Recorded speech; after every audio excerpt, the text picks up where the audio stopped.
to, submit questions using our Q&A widget at the bottom of the screen. And the speakers will be able to answer your questions throughout their presentations, and they want to hear from you. So please submit those as they come up. The chat widget also is available just for our audience and listeners at home, so you can use that to connect with other attendees and discuss the event in real time. Before we kick off today's event, we want to share a short video highlighting our recent Cannes 2021 Virtual Summit event and our group of incredibly talented marketers. Enjoy. Welcome to day one of our Brand Innovators Cannes Summit.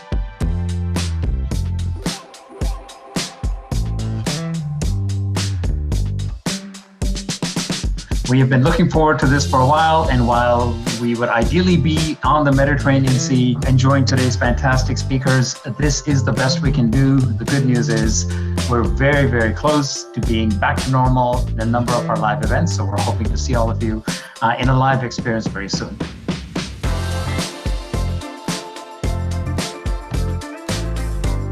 When we see what the right direction is and we see what we need to be doing, whether that is with a brand direction, whether that is with a new channel we need to be in, when things are changing, it's not as big of a shift as I think we thought it was. One of those things you couldn't see coming around the corner, obviously, and that was the pandemic. It's made me a better marketer, a better understanding of what you need to do in an environment that you don't expect. And I think it helped us expand our efforts to provide guests what they're looking for and what they need, and move it forward in a faster mode that will allow us to succeed in the long term. For us as a brand, we are here to empower those around us, and we're using our scale and size in, I feel like, a tremendous way to give people those opportunities to tell their stories. So clearly collaborations have been at the heart of the resurgence of our brand.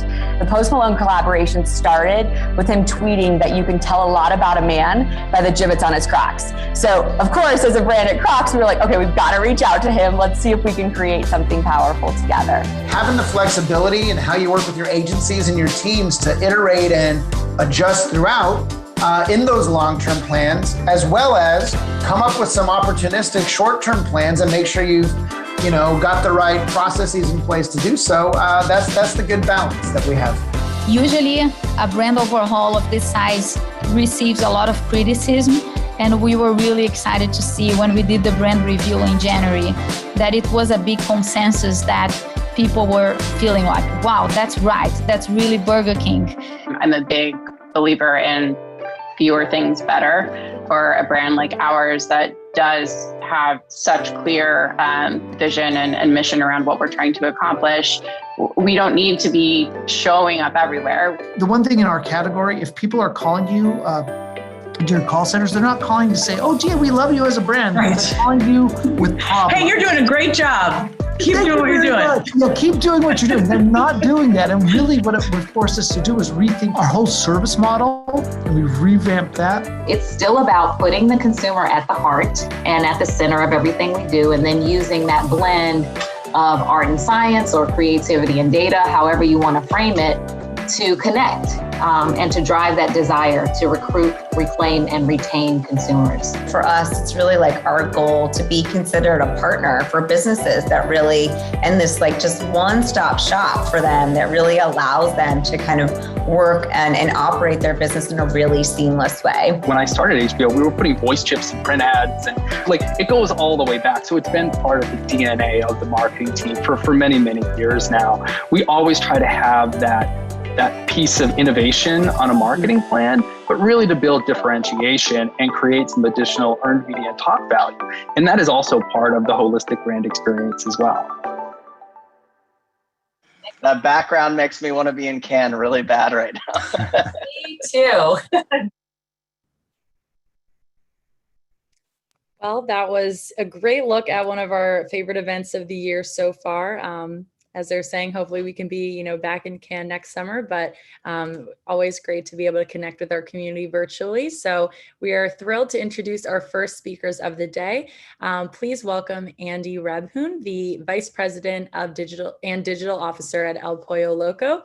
And moderating this first session will be Jeannie Abraham, the Senior Ad Sales Director for the West Coast at InMobi. Excited to have you both here. Hi, Andy. How are you? Hey, good morning. How are you? Morning. Glad to have you kicking us off today. I'm like so amped after that cans video. I It's know. very inspiring. It really gets you jazzed. So I'm glad you felt the same way. And looks like we have Jeannie on as well. It looks like you're on mute. Okay, there we go. There you go. All right. Well, I'll hand it over to you guys to kick it off, and I'll pop back in at the end. Okay. Awesome. Thanks, Emily. Awesome. All right, Andy. Thanks for joining us. We are excited to hear all about your digital or marketing. Our first question is, we wanted to ask you, how is El Pollo Loco driving loyalty, especially via digital? I think it's a really good question to start off with. I think the biggest thing in the restaurant space right now is everybody's competing for share of wallet, and there's a lot of messages in the marketplace, and we want to try to differentiate our brand as best as we can. So keeping that emotional connection with the consumer is key, and making sure your brand is at the top of the consideration set has really been one of our primary objectives as we've tried to drive loyalty sales and improve our loyalty program.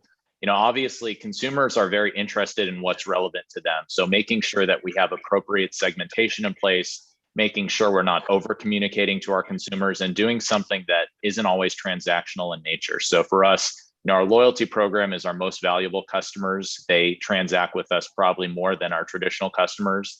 And for us, making sure that we maintain that level of great communication with them in a way that doesn't seem like it's overbearing is really key to success. And we're really proud of the strides we've made with loyalty, and continue to make every single day. How do you what's your best practice in reaching out and creating that loyalty with those consumers? Yeah, I think you always want to have a pulse on your audience, and one of the things we do, you might call it a little bit non-traditional in nature, but we really try to get a pulse from our top guests, our bottom guests. Even if it means me hopping on the phone with one of them, it might seem a little strange in the digital era that we live in, but you really want to get a gauge as to what's working, what's not working. What do you think of this? It's a really good opportunity to have a pulse on the consumer in a little bit of a different sense. And for me, some of the best decisions I think we've made as a brand has come as a result of just simple call interactions with some of our consumers, and really making sure that we add value just beyond that transactional level for our consumers. And we continue to iterate on our plans and continue to try to keep things interesting for our consumers. And, I think we'll continue to do so as long as we have a pulse on our customer. Yeah, that makes a lot of sense. All right. How about what is El Pollo Loco doing in the e-commerce space, and how is that helping to build the brand via digital? Yeah, I think, before the pandemic, we weren't as much of a player in e-commerce. Again, this is one of those circumstances that you really have to make this whole notion of frictionless convenience very top of mind with the consumer. So the more steps that are required to check out, or that, essentially give the consumer a opportunity to exit from your experience, I think the more challenging it is for the brand to convert in e-commerce. And for us, it's the traditional phrase, keep it simple, stupid. You just want to make sure that it's a simple, frictionless process for those consumers. And, for us, our average customer age is a little bit higher than the traditional QSR and those in the fast food space. And for us specifically, we wanted to make sure that transactional journey that we have with our consumers is one that is memorable, it's easy, it's efficient, and it's something that the consumers will want to replicate over and over again. And I think, the pandemic certainly accelerated our digital progress. I don't think we believed that it would accelerate it as much as it did, but we're certainly pleased with the results. And for us now, we want this channel of e-commerce to be incremental. It shouldn't just be, a sales substitute. It should serve as an incremental revenue generator to our bottom line. And so we've been able to do that and keep that engagement high and keep our e-commerce numbers up. And, we were able to triple during the pandemic, and we're still continuing with that momentum. Mm-hmm. Yeah, that's great. Well, big news for you guys. I think you're the only QSR who is doing drone delivery. How exciting with Air Loco. We want to hear all about it. How's it doing? I think it launched in 10 stores, I think I heard, but you tell me. Yeah.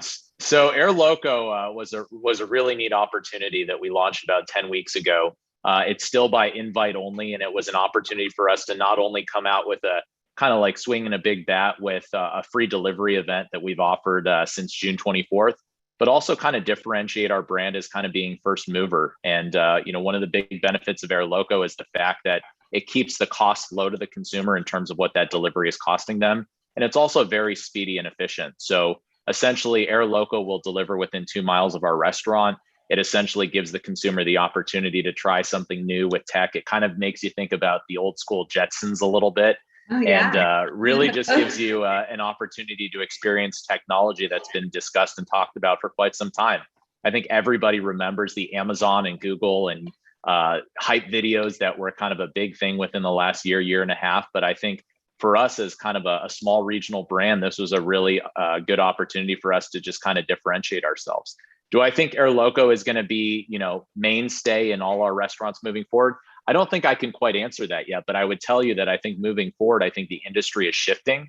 I think there's going to be a bifurcated model in the delivery space, not just getting car delivery. I think drone delivery is certainly going to be one of those things that are going to help improve efficiency and cost in the model. And, we're very excited with the progress we've seen thus far. I don't think you're going to see it in LA Metro anytime soon, anywhere where there's massive population density. We have our partners at Flytrex. They work very close with the FAA to make sure that we're operating in a safe space and continue to receive more regulatory clearance on a regular basis. Yeah. I would think you would have gotten, because you said only those who are loyalty members are able to have that. I would think you might have seen a huge uptick in people joining for that alone. Yeah, definitely. So essentially it was by invite only to some of our top members, and we're continuing to expand that availability as we see fit, as it becomes available. But we also launched a website, goairloco.com, and it gave other consumers who weren't essentially a part of our loyalty program an opportunity to express interest in drone delivery. And it was one of those things that generated a lot of excitement. We got a lot of website hits. And as of a week ago, we had over 100,000 people raise their hands. So really cool to get that level of interest for us. And, we'll continue to evolve that journey. And I think you'll see more from it soon. That's brilliant. Really great. Good. Awesome. Okay, cool. So now, so as some brands move more responsibilities in-house, El Pollo Loco is finding new agencies to engage with. How have your agencies helped engage consumers, especially in the digital and social space? So I can't say enough good things about our agencies. About a year ago, we made a switch media agency wise. We moved to Initiative. They won Ad Age Media Agency of the Year this past year. A phenomenal group of individuals. They think very digital centric. Their whole premise is kind of that intersection of culture and consumer. And they always think and operate that way. And they've challenged the brand to think differently and pushed us forward. And so as our media spend has gone up overall, about 2 years ago, our media spend was right about 2 to 5% digital. In this most recent month, we were about 50%. So if that gives you any indication about our shift and, making sure we understand where the consumer's eyeballs are, that's a very clear indication right there. We also hired an additional digital agency of record, Organic. They're based in New York. They've really helped us elevate our creative in the digital space, especially trying to create that emotional connection with the consumer on Facebook, Instagram, TikTok, Snapchat, Twitter, et cetera. We traditionally as a brand, we're doing a lot of TV cut downs as part of our social strategy. And we knew that if we wanted to be a big player in the digital space, that strategy was just not going to work anymore. And so really grateful to the organization for allowing us to invest in a digital agency standalone to solely focused on digital creative. And Organic's done a phenomenal job. I think if you look over the course of the last 6 months, you'll see on our channels just some really elevated thinking, elevated creative, and really fun ways for the brand to interact with consumers on those platforms. And then the last agency that we've worked with is Influential. They're an agency that works specifically with influencers. And as we've grown our TikTok channel and Instagram strategy, it was necessary to engage with some of the best in the influencer industry. And so they've been a great partner to us and really helped us elevate the types of influencers we select and, how we engage with our brand creative strategy. That's really great. Good to hear. Thank you. All right. Yeah, that's awesome. So talk to me about some of your biggest challenges engaging consumers. Yeah, I think it's, noise. And I know that's very vague, but I think, you think about how many brands are out there and how many people are competing for attention. You really have to figure out how you can differentiate yourself, not just be your traditional what's playing in the fast food or QSR space. You really want to just elevate the thinking and the way you engage with your consumers as a brand. And I think, given that there's emails, there's text messages, there's commercials hitting consumers every second of the day, you want to keep it engaging, keep it fun, do something that's very different, that's kind of a little bit unexpected. And so for us, it's, really just trying to elevate that level of creative, level of engagement that we have with the brand. I think that's the best way you can differentiate yourself as a brand out there, because there is a lot of noise in the space. You want to be top of the consideration. And so just making sure that we keep our creative and our offers relevant and fun and engaging, and really just keeping a pulse on the consumer to make sure that, we're considered top of mind every single time that they're going to buy something or thinking about something in the future. Yeah, that is it. Great. That makes sense. All right, now hot topic, measurement. How are you measuring consumer engagement? Yeah, we work very closely with our agency partners on this. Obviously, traditional things like click-through rate, cost per acquisition, cost per order for our off-premise business. We're regularly looking to see how we're doing relative to what we've done in the past. One of the great things about Initiative coming in is we've been able to reduce our acquisition cost by about 75%. Huge efficiencies gained, really targeting our consumers differently. And, we're regularly updating what we're looking at as a brand. I think there's obviously so much data available, being in the brand seat that I'm in. And I think you really have to be strategic about what you're going to go after, because I think sometimes you can fall into the trap of analysis paralysis, and every single thing has a metric nowadays. But I would say that there's certainly key ones that you want to focus on, and just make sure that those metrics that you have for your business, you just hold yourself accountable to them, and you continue to iterate and improve, and really just make sure it drives the best results for the business. Yeah. Do you prioritize when you're looking at your measurement, do you prioritize like app over mobile web over video, or is it kind of all just come under one? Yeah, I think, for us, it's really about that whole journey. And I think app is certainly that desire for the consumer to give us their information, give us, the types of details that we want. We want to know what they're buying from our restaurants. We have the ability to communicate with them differently. I think that's obviously, I would say, job one, because ultimately then once they give us that information, they sign up, then it's my job to try to get them into our restaurant.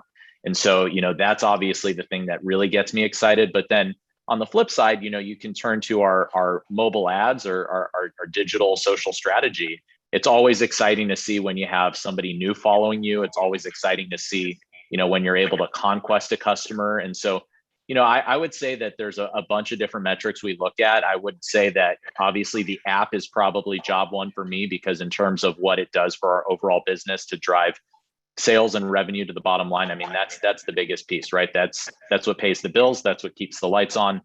So for us, the app for me is I would say my number one. And we continue to just improve, which is very encouraging and exciting. And I just want to say hats off to my team and the agency, because we've just done some tremendous work, and I'm really proud of everybody who works on our business. That's awesome. I know them, and they're all really great. So I second that and hear you. Thank you. I appreciate that. So how do you feel about delivery services to help engage consumers? So delivery services, I will tell you, I was probably before the pandemic, maybe like once a month delivery consumer, but I now have my Dash Pass. I have my Uber Eats Unlimited. I have my Grubhub Plus. It's funny, I literally have all three delivery subscription services. And I like to liken that delivery experience to like going to a shopping mall, right? Sometimes you know what you want to go in there and purchase, and sometimes it's kind of like, I didn't really know I needed that or I wanted that, but because it's available, you can go ahead and buy that, right? And so the cool thing about delivery is it's like your virtual food court or virtual shopping mall. And it's really cool because there's things that you have the ability to access quickly and differently. And I just think it gives our brand a lot more exposure. I think it allows us to cast a wider net, because they've done a huge and great job marketing DoorDash, Uber Eats, Postmates, Grubhub. Like they have these massive databases of consumers, and sometimes they're not consumers of our brand. So it really gives us the ability to, really cast the wider net and get people into our restaurants that we traditionally may not have been able to get into the restaurants as a result of just great marketing on their front and, positioning on our brand on those platforms so that, we are top of choice or top of mind. Yeah.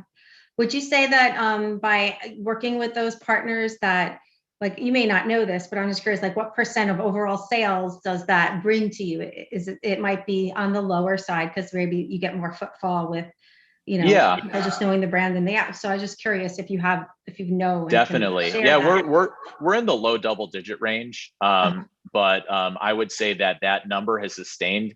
I think when you think about just the business overall, you kind of rewind to March 2020 when everything kind of was put on pause, right? And our business shifted dramatically overnight. And so for us, we really had to figure out, okay, how are we going to play in the off-premise space? We had relationships with all 4 providers. It was a single-digit part of our business, but how is it going to grow over time? Obviously, the indoor seating was closed. Our restaurants only have 1 drive-through lane. So being able to pivot and iterate quickly was quintessential to our success. And I would say that, just making sure that you're top of mind in delivery. So through Postmates, we launched a campaign. It was free delivery for however long is necessary. That launched on April 1st and it went through December 31st of last year. Our sales quadrupled on Postmates, and that was sustained very, very, very well. You look at DoorDash, we did a lot of different marketing campaigns with them to make sure that we were top of mind. So we did things like 20% off your first time ordering with the brand. And that was something that put us higher in the queue. Similar with Uber Eats and Grubhub, just making sure that we are part of the consideration set. And one of the things that I found fascinating is, you fast forward to today, our delivery sales are still actually higher than when, the pandemic first hit. And so I just think it's a testament to our team. Everybody's done a really phenomenal job just making sure that, we continue to build that channel and it stays as an incremental part of our business and not a substitution. And really proud of the work that we've done. Yeah, that's really great. Yeah, it's interesting because it's almost like it could have been like for you all, like having El Pollo Loco in all of those apps, more branding opportunities, more people considering El Pollo Loco as they're having food delivered to them because they're like, well, I've already done this one and this one. Hey, El Pollo Loco. And maybe you got, so that will continue on even after. So I could definitely see how that would be beneficial. Yeah. Great, because you all have 480 locations. You're in how many? 1, 2, 3, 4, 5, 6 markets? Yes, or we're in 6 states. Rather. Yes. Okay, you got gotcha. Okay, gotcha. Well, that's really great. Well, awesome. I think that was all that we were specifically going to talk about. Did you have anything else to add, or we could see if there's any questions? No, I just, I want to add, obviously, we're very excited. We're in 6 states today, but publicly we've announced that we're going to be expanding. And I think you'll see very soon kind of where those locations are going to pop up. We've publicly announced Denver, so Colorado is going to be coming soon, Colorado Springs. And so just very excited to continue to move the brand east and, share the love that we have for our brand with others. So very excited about that. Awesome. That's really good news. Great. Cool. I'm going to see if maybe I can I don't know where that drone delivery is. I got to look and see. It's probably not in LA, as you said, but next time I just need to know where they're at so that I can, if I'm in that area, I'm going to try it. I think I know somebody that might be able to make that happen for you. So let's talk offline. Great. Love it. Awesome. Okay. Fantastic. Well, thank you so much. They didn't. Guess they'll be coming Emily, back. are we taking any questions? Do you know if there's any questions in the chat?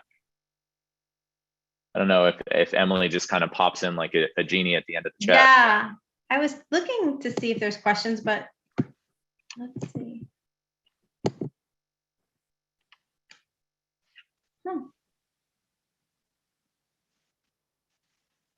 Oh, we got one. Predictions for the space for 2022. Ooh, fun question.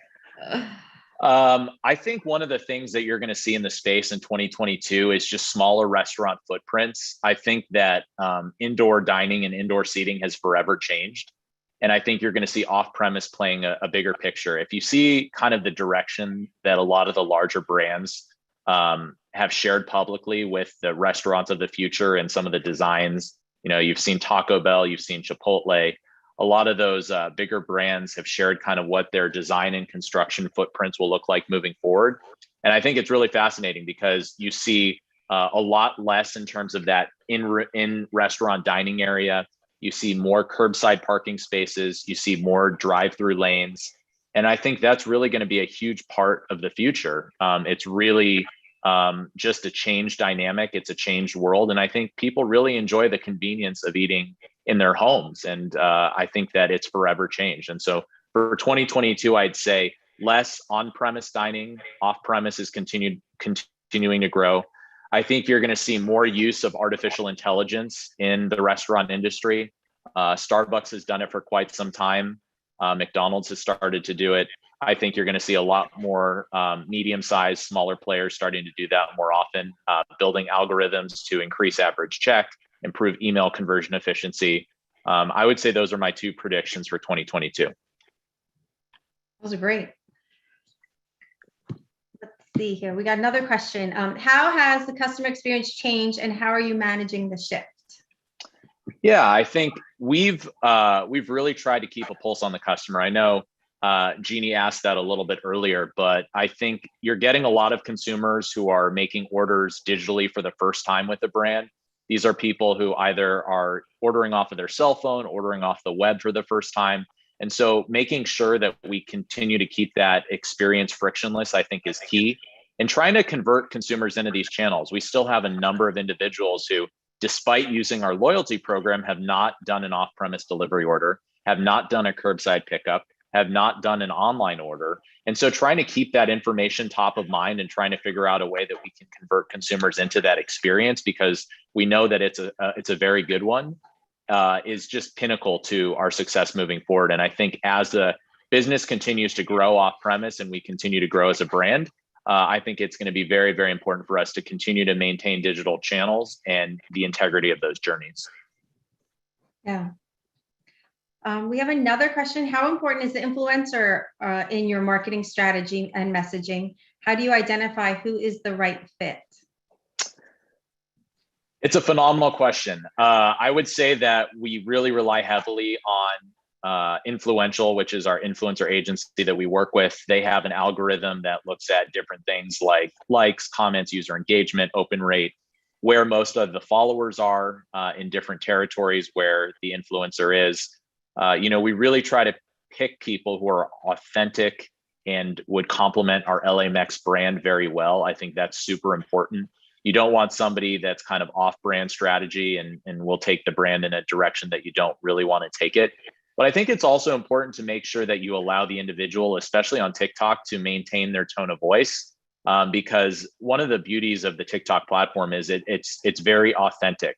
Brands have to be very careful about the way that they position and advertise on those platforms, because you don't want it to be overkill and you don't want it to be overly salesy. So I think that that's also part of the equation, and just making sure that when we come out with new products or we have different brand initiatives, that the influencer really is on target with what we're looking to achieve and can ultimately help us cast a wider net. You kind of continue to hear me use that phrase. It's a phrase that my CEO uses all the time, but it's really about how do you continue to keep those who are core to your brand engaged, but then also how do you drive new people into the business, and how do you do it in a tone that's authentic with your brand, not overly disruptive, and continues to keep the conversation interesting for people who are unfamiliar with it.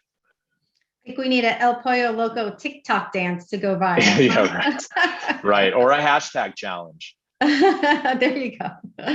The next question, are you guys thinking about purpose-driven marketing and how that might contribute to long-term loyalty?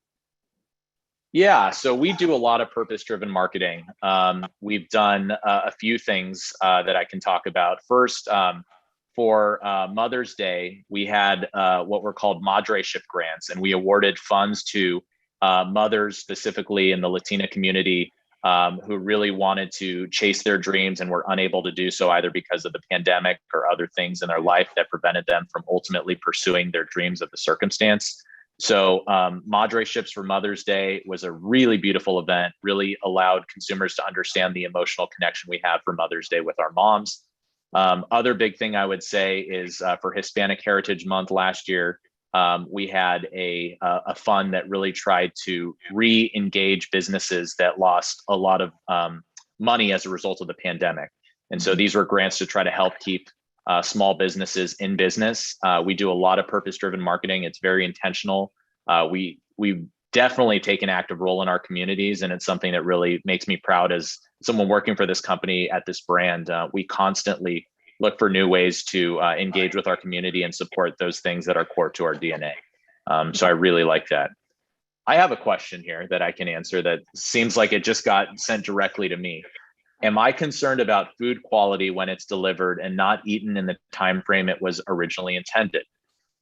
This is a phenomenal question. So I'll tell you a couple of things.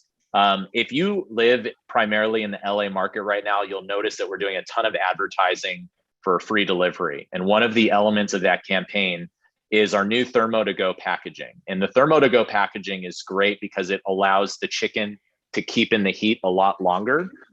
We have about a 99.9% on-time rate with our deliveries. Our largest delivery partner, DoorDash, does a phenomenal job making sure that deliveries are fast and efficient. And I'd say the traditional delivery time is between 30 to 40 minutes on average. The other thing I'd say about our delivery that's different from our competitors is we have a tamper-proof sealed delivery bag that prevents any delivery driver from tampering with the food. So essentially, once the restaurant employee puts the food in the bag, it's sealed and it cannot be opened until that consumer receives the food. And so those are two differentiating points in terms of our delivery strategy that I think really make sure that we maintain that food quality that we've come to expect. So we deliver that same type of experience that if you were going into one of our restaurants and ordering food, it stays hot, it stays fresh, and it's awesome by the time it arrives for you, your friends, or family. Yeah, I think even that's so brilliant because I don't know that many other QSRs do that. So that's definitely something that would be touted in your Definitely. It's an incredible experience. I highly recommend it if you haven't tried it. Yeah. Awesome. How are you determining where to spend time on emerging technologies? So I work very closely with my VP of IT to try to figure out where we're going to place our big bets. One of the things that's really great about my organization, both the CEO and CFO, is they really have bought into this concept called Little Bets. And Little Bets, it's a book, highly recommended if you haven't read it yet. It really talks about this notion of if you place small bets on things and you see success, how do you then place a bigger bet to continue to move that initiative forward? And if you place a small bet on something and you lose, meaning like it's not successful, no hard feelings and you've learned something, right? And so when we look at our overall technology strategy as we move forward, we really buy into this concept of little bets. And so whether it be we pilot different technologies in 5 to 10 restaurants, we look to benchmark the industry to see where they're going. And I'll tell you, quite frankly, about 2 weeks ago, I spent the entire day with my VP of IT and we literally shopped the competition, shopped our restaurants. We just wanted to see how we compared relative to, some of our best competitors in market in terms of their technology strategy to see where they're going. And so I think the biggest thing that restaurants make a mistake on is they look to see what the shiny new tool, shiny new device is, right? I mean, when something's new, people get excited about that. There's times where people like kind of old and traditional, but in the restaurant space, sometimes snazzy, flashy, new, it's attractive, right? And so I think one of the biggest mistakes restaurants make is they don't think about the consumer or they don't think about that journey at the core and heart of what they do. And so one of the things that we're doing to tackle that differently is just trying to really see where that consumer journey is going to land, right? It's not necessarily about the most expensive, shiniest new technology object. It's how did we make that experience different or better for the customer? Customer is the core to all your technology investments. Obviously, there's things on the back end that we would like to invest in to make our jobs easier. But I think ultimately, and again, I said this earlier, it's the customer who pays the bills. So if you create that frictionless experience for them and you make sure that you design your technology strategy with the consumer in mind, hopefully you will not fail. Mm-hmm. Yeah, absolutely. How have you kept your team engaged in the virtual world? Virtual happy hours, virtual coffee chats? So we're in a very tight labor market right now. And I think one of the ways that you need to make sure you value your employees, staff, agencies, et cetera, is just making sure you have a pulse on how they're feeling. I've really tried to ask my employees questions. It's not, how are you doing? What's up? It's how are you really feeling? Sometimes just by emphasizing tone of voice and changing it up in terms of the question that you're asking them, it really gives that genuine nature of, trying to understand how they're doing, how they're feeling. I've definitely tried to do virtually distanced or socially spaced lunches. Every so often, we've gone out a few times, keeping social distancing in mind as we've done those dinners and or lunches. And then I think there's other ways to engage your team too, right? So I've really encouraged them to get involved with the brand innovators community. I've encouraged them to try to reach out to other leaders in the industry to try to see who's doing things really well. Can you get a 30-minute meeting with that individual to see kind of what the thought process was when they went to launch a certain initiative? And, I think it's just making sure that you don't wear them out. Burnout's a real thing. I've had a couple bouts of it, but usually what I do is I'll take a day off, just go on a long bike ride, go on the treadmill, just making sure you have a pulse on your team and just make sure that they're continuously challenged, they're continuously happy, and you do it in a way that's authentic. That's great. I've gotten some good ideas from you, so thank you. Good. That's great. Let's see. Emily is here, I think. Hi, Emily.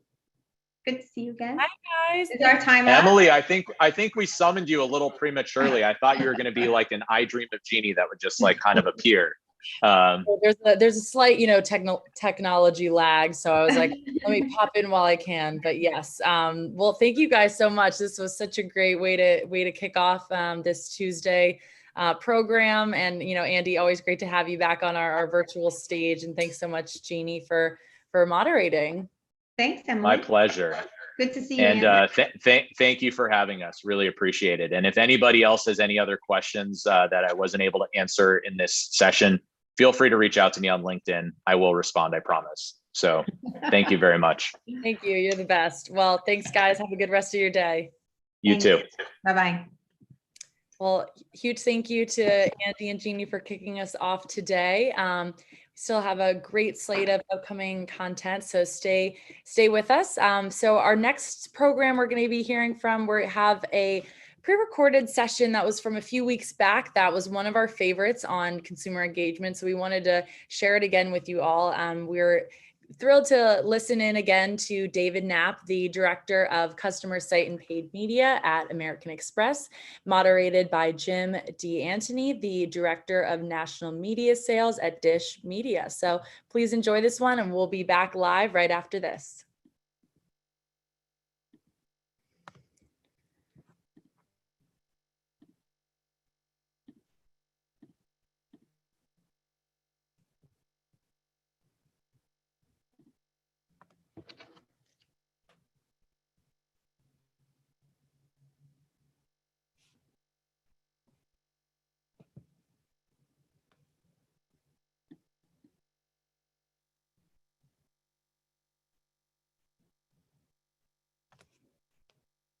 On Dish Media. Dish Media, we help provide data-driven solutions, television solutions to marketers. We help their TV buys become smarter. Most particularly addressable television. It's something that we helped pioneer about 8 years ago, and we've certainly developed a certain expertise in that area. And when we execute buys addressably, we execute them across Dish Media as well as Sling TV and across both OTT and satellite. And we do that through ComScore.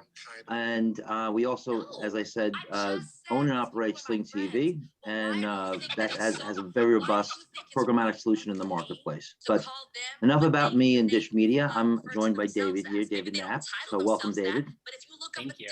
Yeah, I'm looking forward to the conversation. And why don't we just jump in and just start off with you introducing yourself and what you do at American Express. Maybe give us a little sense of your team and the focus. Sure.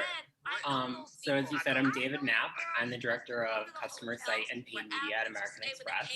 And I lead a high-performance, happy team focused on predicting customer needs and driving business growth in our customer digital channels. Specifically, that's the logged-in customer site. I formerly ran email marketing team, and I'm also expanding into paid media this year. We are relentlessly curious and data obsessed. That's great. So in our prep conversation, you mentioned 3 key pillars that kind of drive at your kind of North Stars, if you will, on a day-to-day basis: content, data, judgmental. I think like to me, it's the same thing.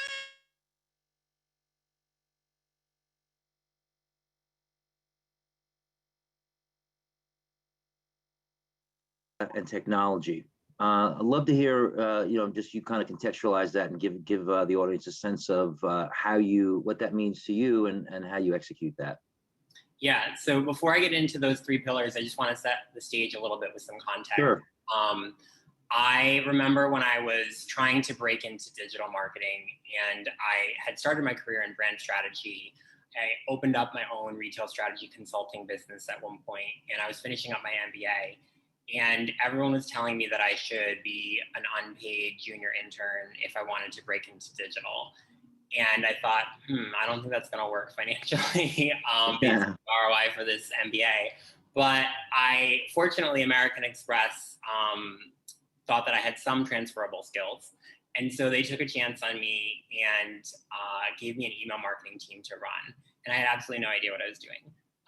And so I called together a lot of different disparate voices to figure out what to do.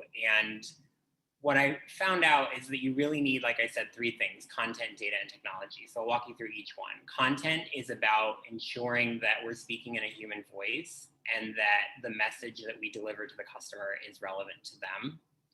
For data, it's about figuring out what information do we have from all of our different data sources to match that content to the individual customer, and then also how are we going to track and measure performance. And then thirdly is technology, and that's super important. And that brings me back to my original story of, trying to break into digital. I understand why a lot of digital natives think that you can't break into digital from a different discipline. And it's because you have to have a certain base level of understanding of data and technology in order to imagine the most innovative experiences. So for example, one of the acronyms that I don't really love is EM, because an email is not a scan of a postcard, a direct mail postcard. It is not the same thing as direct mail. There's so much more that you can do with an email if you understand how to stitch together the data sources and leverage technology. So those are our three pillars. Great, that's great context. All right, so you're using email to reach out to your customer base. Give us some a sense of who your customers are, and I'm sure that it ranges, but just broadly, I'd love to hear some details on that.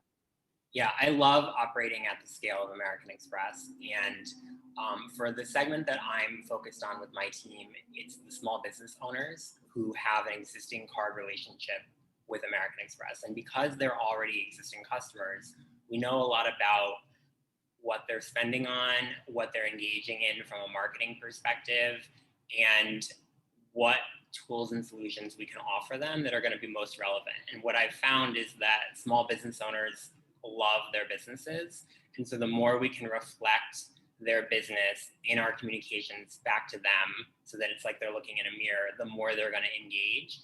And I've also found that small business owners are busy people. And so we have to make sure we get straight to the point with direct and tangible value, and not romantic, flowery language.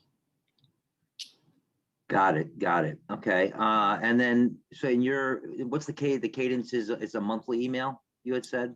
Yeah. When I was running email marketing, I produced what became the #1 outbound loyalty marketing communication for American Express. And that is our monthly e-newsletter program.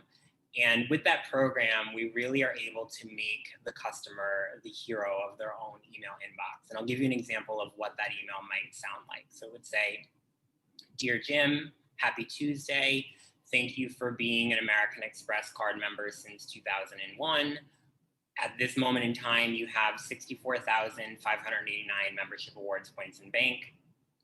I see that you've booked a trip to Miami. Don't forget that you have access to the Centurion Lounge with your Platinum card. And oh, by the way, you have $125 left on your $200 annual airline fee credit." And then once we've demonstrated with that at the top of the message, all of those data points that we've stitched together and brought to the customer, we showed that we know them, we show that we care about them, and we're able to then get them to scroll to the bottom of the email, which we've tested through eye tracking, and find out that they'll read about something like a business financing solution that we might offer them if we understand that they might have some cash flow needs based on seasonality of their business, or whatever other solutions or tools we can offer to help them grow their business. Got it. It's great. It's great. It's using the data of their, their, everyday, business dealings and week in, week out, but then using that and turning it into a potential solution for them. Yeah, which I think is a great tact. I'm sure trying to, work across a large organization like American Express, it can be tough to gain cross-functional, buy-in, or whether it be buy-in across your customer base. When you're talking about multi-year initiatives, particularly when there's like a year-end fiscal goal, we all have, those short-term. So just curious how you guys approach that and what kind of success you've had in terms of that. Yeah. So as I mentioned, when I started out in this role, I was convinced that I would immediately be fired. So that allowed me to take a lot of big risks. And one of the things I did was I noticed that our senior leaders were doing all of these summits. They call these big meeting summits. And I realized the bigger your meeting, the more important you are. So I invited everyone that I worked with into a room. I called it a summit for digital innovation. And I threw out a lofty goal, which was 10x growth on our email program. And I had the technology team, I had the marketing team, I had product marketing, product management, risk, legal, compliance, everybody was in the room. And what we found out is there's over 100 people that have to push a button in order to get our email out the door. It was amazing.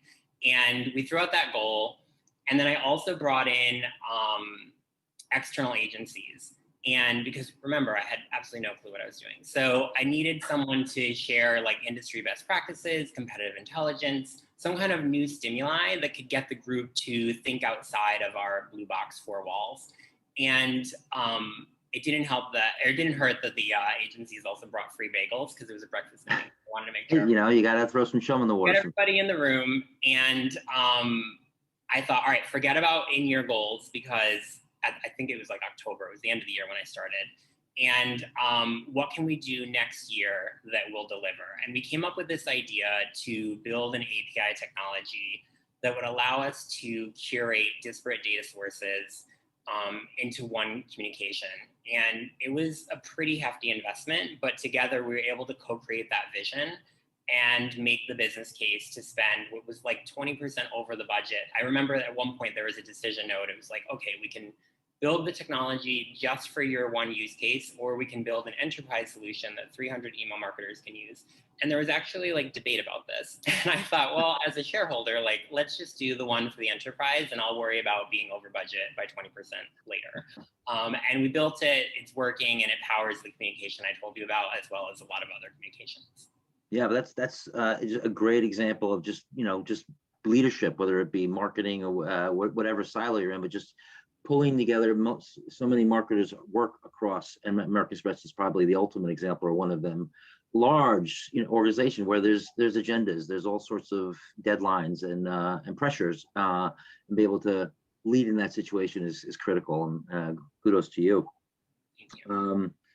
So the other thing you mentioned is just because you could make a great souffle, or just because you have a passion for a small business, doesn't mean you're trained as a business leader. You're not formally trained if you're a small business, and those are just two examples, obviously. But a lot of these people are very passionate and very talented, but they don't have, let alone an MBA, they don't have formal basic business training. And that's another great area that American Express's services just come into play to really elevate, the solution and just the day-to-day results.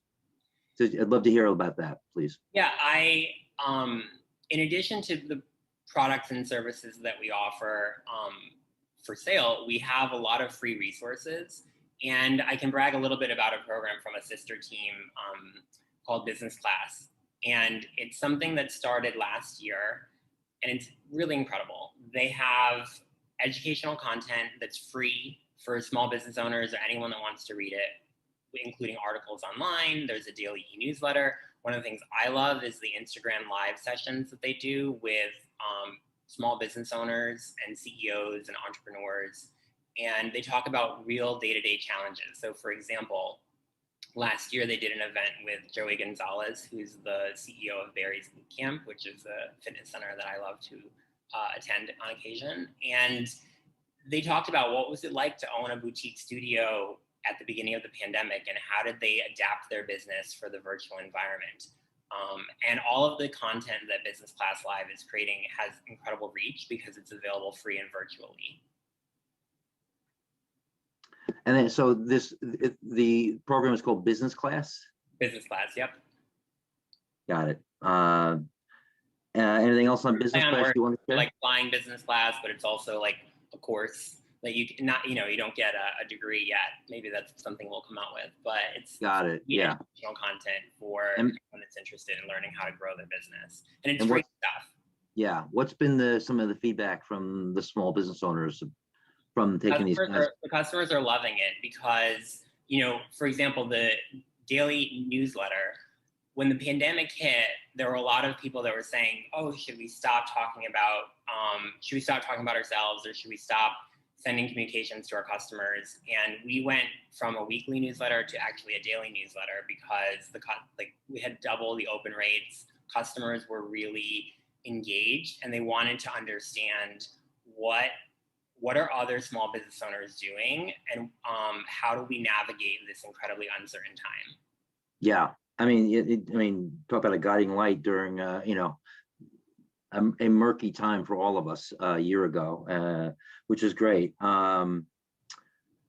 So another big initiative for American Express that seemed to be, somewhat reignited, I should say, is investing in Black-owned businesses. And that's nothing new for American Express, but love to hear maybe some of the background on that, and then some of the things you've reinstituted or elevated, if you will, over the last year to 18 months. Yeah, so American Express has always backed different communities. And what we noticed is that there are some groups that were facing disparate challenges, especially during the pandemic, and specifically Black-owned businesses we wanted to support. We launched a $1 billion action plan where we're going to enhance our diverse representation and promote equal opportunities for colleagues, customers, and communities. And I really like that it's not just about one thing. Like, it's not, we are spending a tremendous amount of money, $750 million in procurement dollars in the US with Black-owned businesses. But it's not just about spending money, it's also about providing the resources and educational opportunities. For example, we have a 100 for 100 program, which was based on an insight that female Black entrepreneurs are the fastest growing segment in the small business landscape.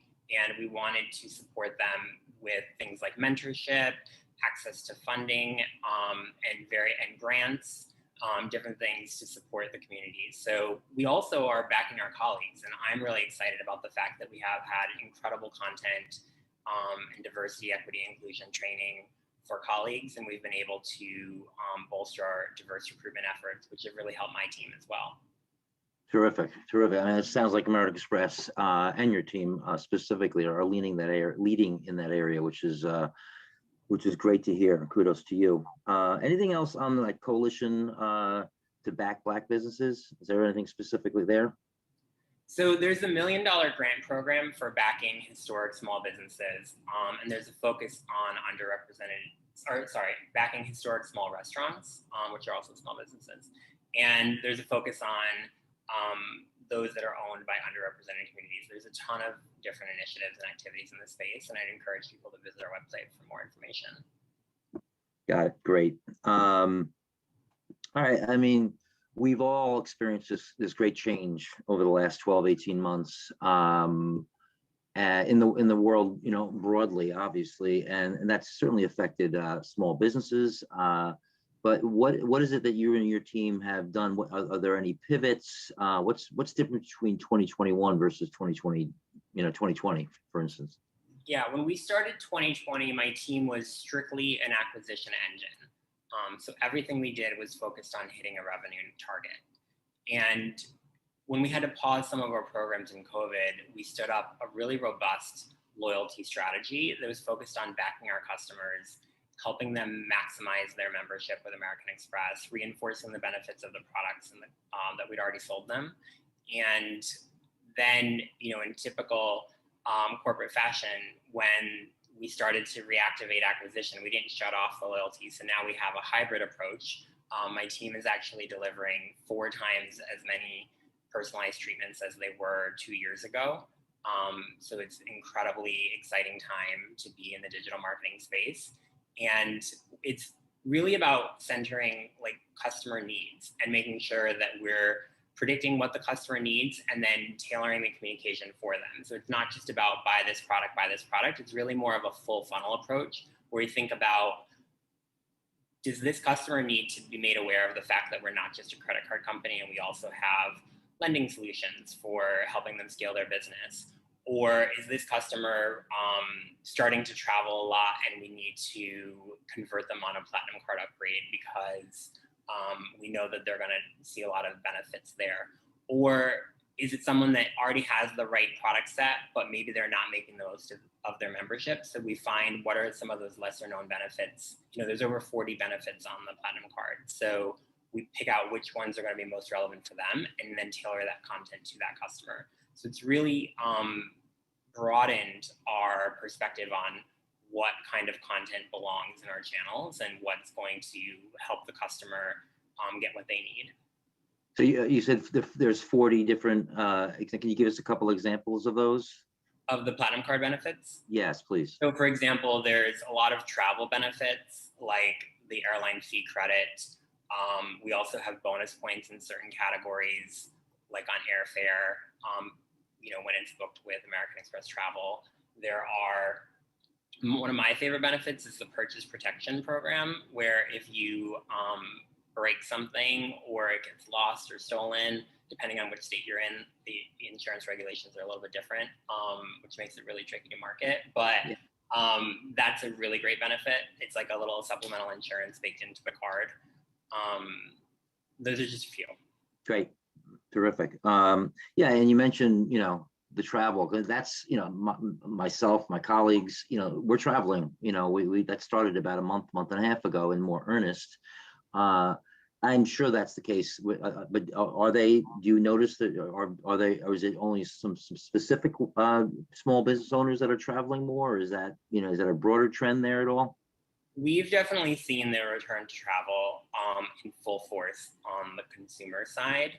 I think in small business, one of the things I think is super interesting, and I haven't drilled into this data, but I'll just tell you anecdotally, I remember when the pandemic hit and everyone thought business travel is over. We're never going back after Zoom. And I thought, well, what if you're in a different time zone? Like we do business with Sydney, we have offices in Sydney and Asia, and it's like, I think sometimes it's helpful just to be in the same time zone, even if you're not in the same conference room. Yeah. So I definitely think business travel will make a comeback, especially for building the relationships at the beginning. Yeah, nothing replaces that face-to-face interaction. You can engage in a screen, but it's you're gonna influence more face-to-face, obviously, and that goes whether you're dealing with corporate or you're dealing with small business, no question. Yeah, and we, because business owners travel, we also offer employee cards, which helps when, if the business owner is not there, you're able to issue employee cards to people within your business to help keep the business running when you're not in the room to make that purchase. That's particularly helpful, like if you're on a construction site, there's multiple properties and locations, and you don't want the boss to have to be there to buy an extra wrench or something. And then we also have expanded buying power, which helps with, as your business is growing, your spend capacity can increase based on, obviously how the risk modeling works out, but we're able to make sure we're able to provide that financing to the customers as they need it. Got it. So you have platinum, you have gold, and blue. Are those the 3 cards that you're? So those are the main products that we're acquiring on, but then we also have a lot of, we're expanding well beyond the card. So we have recently acquired Cabbage, which allows us to offer a line of credit to businesses as well as a business checking account. What is Cabbage? So Cabbage is a fintech startup that we acquired, and it allows us to offer a line of credit and business checking account to our customers, and a lot of really exciting, there's a lot of really exciting things happening in that space right now. Like I said, we're not just a credit card company anymore. We provide a full range of business financing solutions and educational resources for our customers. Got it.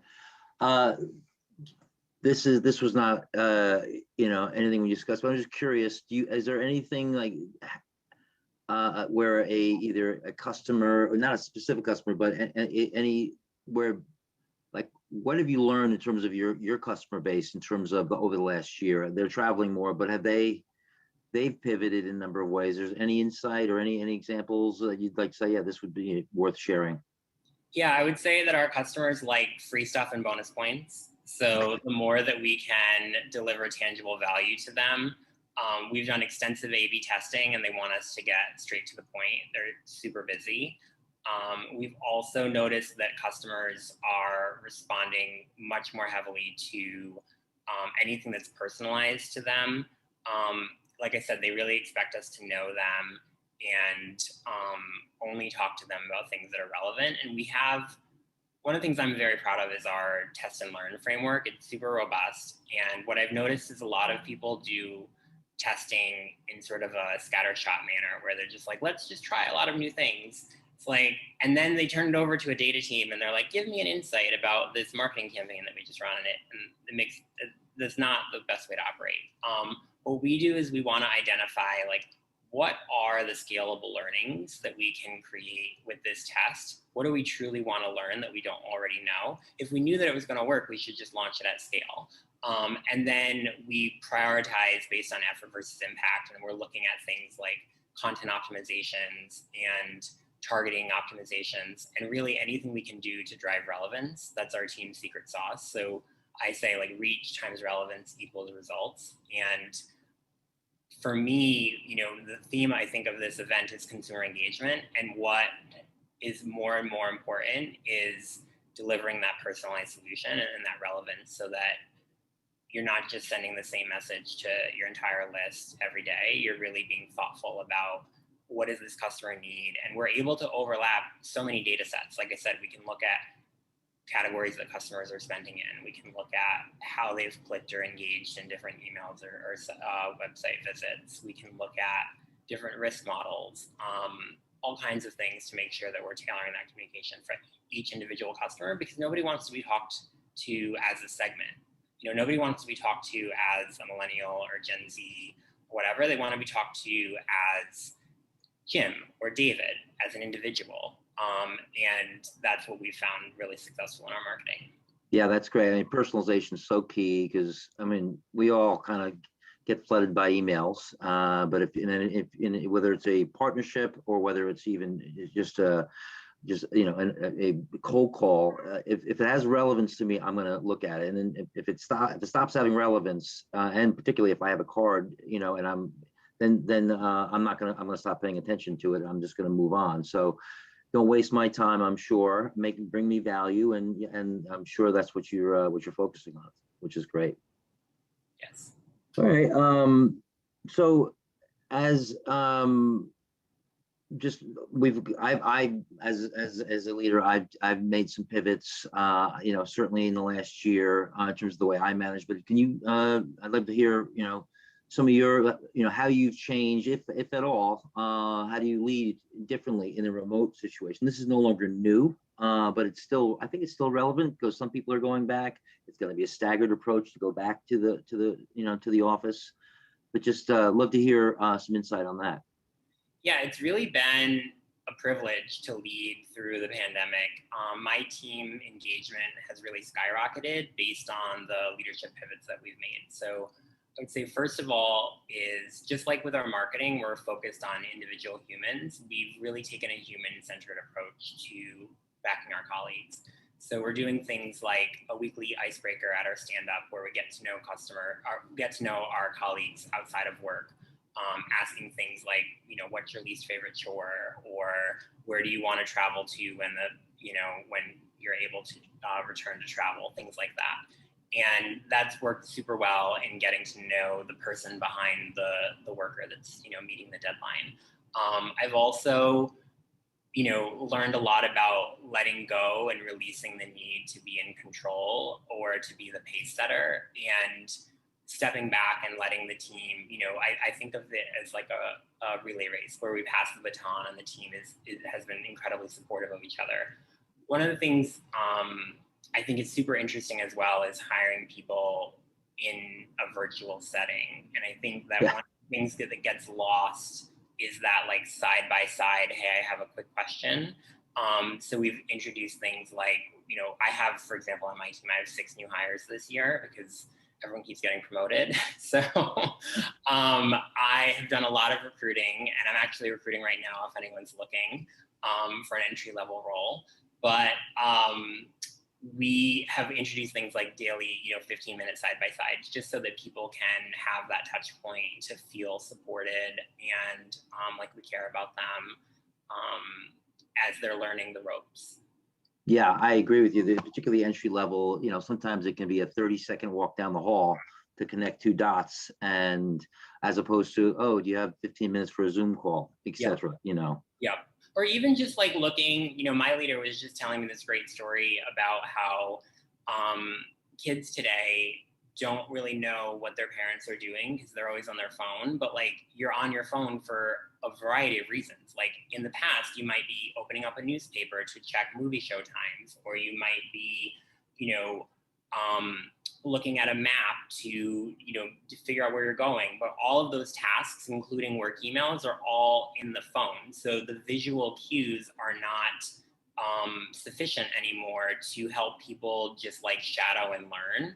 I remember when I started my career at a retail organization, and I would sit next to my electronic production person, and I'd literally watch them like hand kerning the type and checking that the font suitcase had loaded, and all of these things that might have seemed irrelevant to my role as a producer, but really helped me understand the perspective of the different cross-functional members of the team.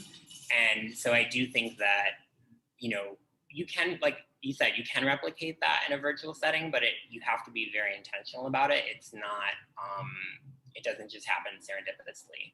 Yeah. And in terms of my, my industry that, who I interface with just predominantly advertising agencies and marketers, but like there will be no in-office interaction for quite some time next year. And I think, that's just, there'll be a slow kind of return, staggered and thoughtful and safe, obviously. But you guys are still working remote, and that's into the foreseeable future. We'll be back in the fall. Okay. In a hybrid operating model. But like I said, my team has really been thriving this past year in a way that surprised me at first, but in hindsight makes sense because we were so intentional about how we were leading people, making sure that we had, we flattened our org structure a little bit and had more intentional conversations across levels. So my team said, we focused on the expertise, not the title. We've done things like resource planning meetings where as things were changing so fast and this program would stop and this one would start, and making sure that we had the right level of resources devoted to each project. So we have a lot of really great routines baked in there. We also stood up like a monthly operational learnings meeting so that if there was a breakdown from one project, we didn't replicate that across the entire team because a lot of them do similar things. But we would share and document process and things like that. So there are ways to be successful in a virtual environment and to recruit, to onboard, to train. But I will say that my team is particularly excited about coming back to the office and having team lunches and happy hours and things like that. Yeah, we just went through that, about a month ago, and it just felt so refreshing. Yeah, just to sit there and laugh with your colleagues, and and not that you weren't doing that on a screen, but doing it in face. It was great. No doubt. So, so far I don't see any questions here, but I'm gonna just throw another one at you. What do you think some of your biggest challenges will be over the next 6 to 8 to 12 months? You could say challenge, you could headwinds, tailwinds. Where do you see some of the bigger challenges, and where do you feel you'll be able to pivot? So what I'll tell you is that my focus as a team, it goes back to the content, data, and technology. And I would say that I'm particularly excited about the data side. As you know, there have been some privacy changes in the industry that affect emails and pixels and paid media and things like that. But I think that they also create an opportunity for brands like ours that have robust proprietary data to lean into that and synthesize that into relevant communication. I think one of the things that's so interesting about data to me is that for a long time, I think a lot of companies outsourced it, or they sent it offshore, or they just didn't think of it as a product. And they didn't invest in things like consistent tagging when you're doing campaign setups, or clear nomenclature to understand what a table means, or just things that might feel back office. I remember there's a meme I was reading on a social media site where it was talking about someone saying, "Can you send me some quick numbers on this?" And the person had a SQL query where they're like, "Let me open this perfectly pretty data table that does not exist, or chart and graph for you." And for me, I think there's just so much opportunity if you have the cross-functional collaboration between the different teams to identify the source of the data, ensure you're leveraging it in the right way, stitch the sources together, show it to the customer. That's one that I think is particularly tricky, and that is, like I said, it involves the technology integrations, which you can either build or license. And for me, I think it's about identifying, as we launch more and more products and we have robust, I don't know if you can hear my cat, but as you have robust incentive campaigns and things like that, it's really about how do we arbitrate across those different offerings for you, and also how do we not just show the same reason to buy to every single person, but leverage the most meaningful reason to buy for you based on the stage that you are in your buying cycle. Yeah, back to personalization, and super smart, and that's great insight. Any seasonality involved, or is there a a pre-holiday push or whatever that whatever seasonality, and there may not be, but so for us, if you're not in the office working, or if you're not nobody's in the office right now really, but if you're not working, it's not ideal because I target small business customers. So for example, Christmas, not a big day for our revenue. Thanksgiving, Sunday, so we have certain days of the year that we have to normalize for. I think it's hilarious every year when people are like, February is a short month. I'm like, we knew that going into the year. Bake it into the forecast. But I would say the start of the year when, normal business cycles, when budgets get approved, people like to spend money and, reassess what their solutions are. We didn't talk a lot about measurement, but one of the ways that we can measure that I find fascinating is we have a holdout for our email communication, and we look at how much customers are spending on the product when they engage versus if they're in the holdout population. And I can tell you that we have, because of our scale, we can reach statistically significant results, and we do see a pretty significant boost based on our loyalty communication. Just reminding customers of things that, we work all day, every day on the American Express brand, but then when you think about the small business owner, it's a very tiny fraction of their life. Ideally, and that's by design, because if it's working, they shouldn't need to worry about it. But as their business grows and their needs evolve, they might need to tap back in and see what they didn't look at when they first got the card. Great. Anything else you want to share with the folks in terms of whether it be like, you know, what are some of your tailwinds? I mean, I think some of the tailwinds for you is the company you work for, obviously, and just the resources.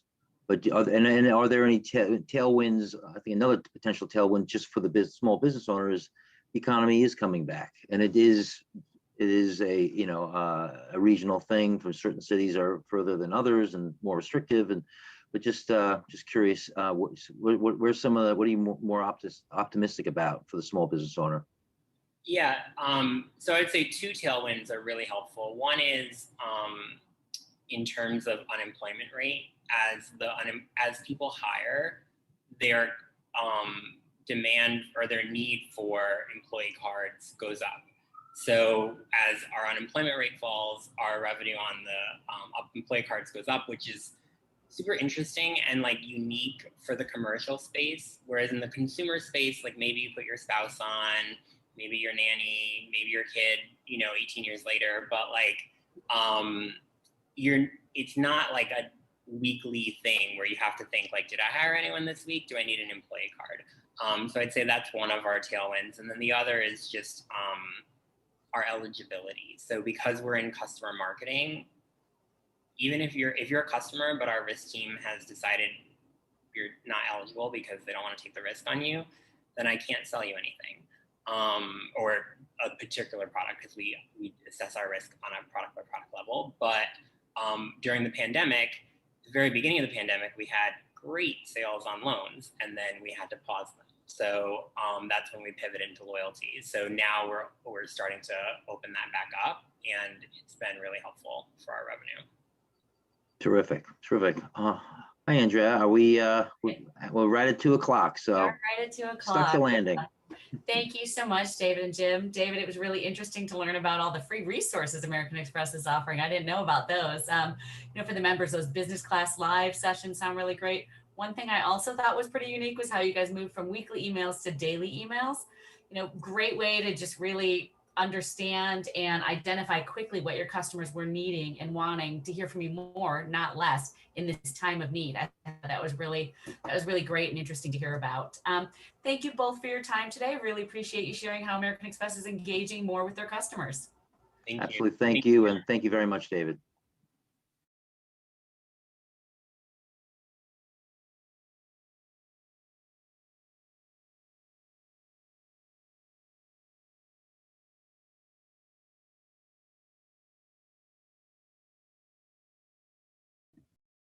Well, that was such a great session, and we're so glad that everyone was able to take some value out of David's presentation, moderated by Jim from a past consumer engagement session. But we're excited to be back live here with all of our marketers tuning in. So please be sure to submit questions for our next two panels.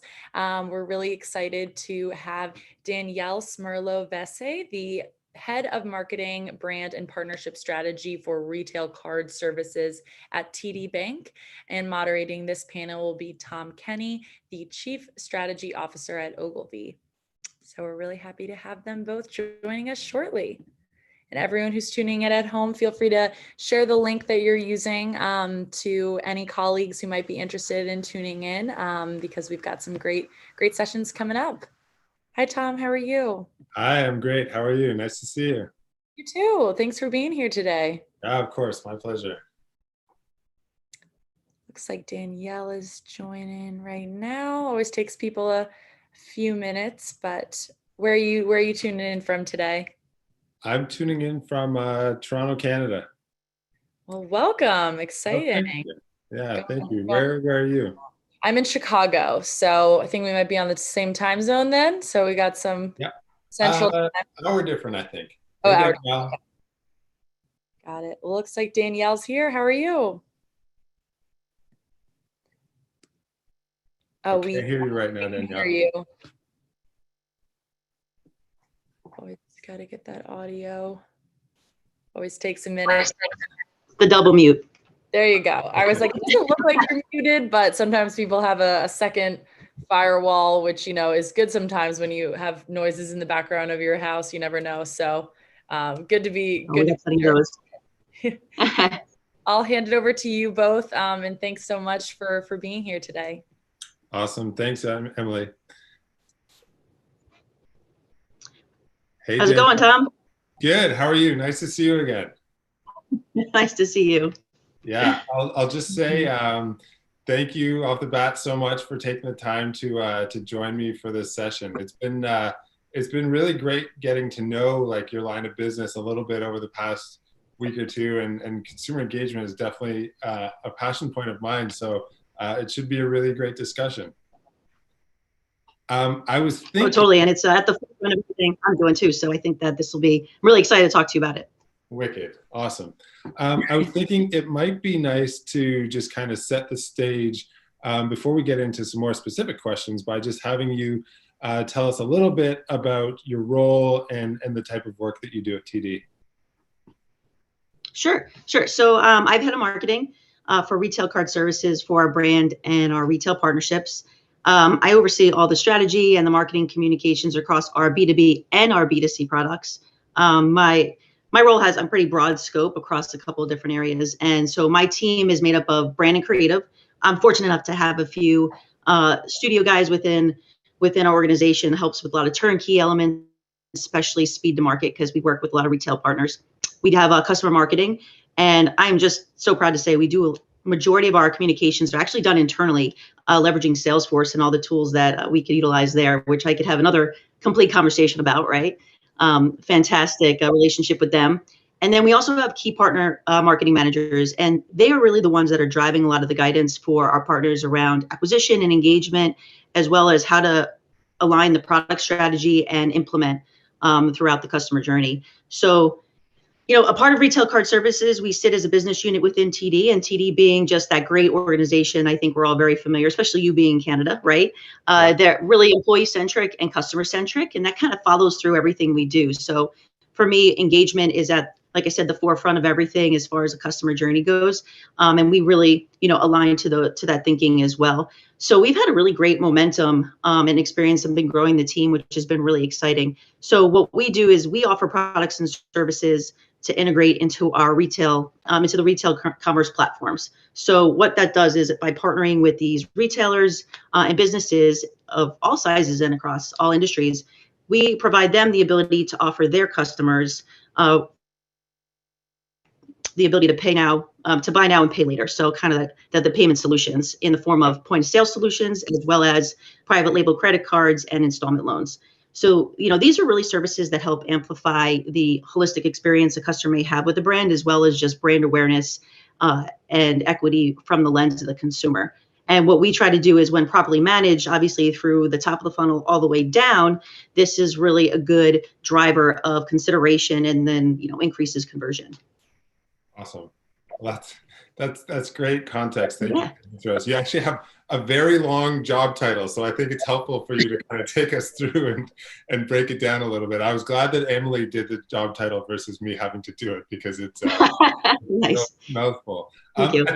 I think consumer engagement is a really interesting topic in the context of banking, in as much as I know, at least speaking personally, like particularly when I was younger, I often resisted any kind of like interaction with my bank.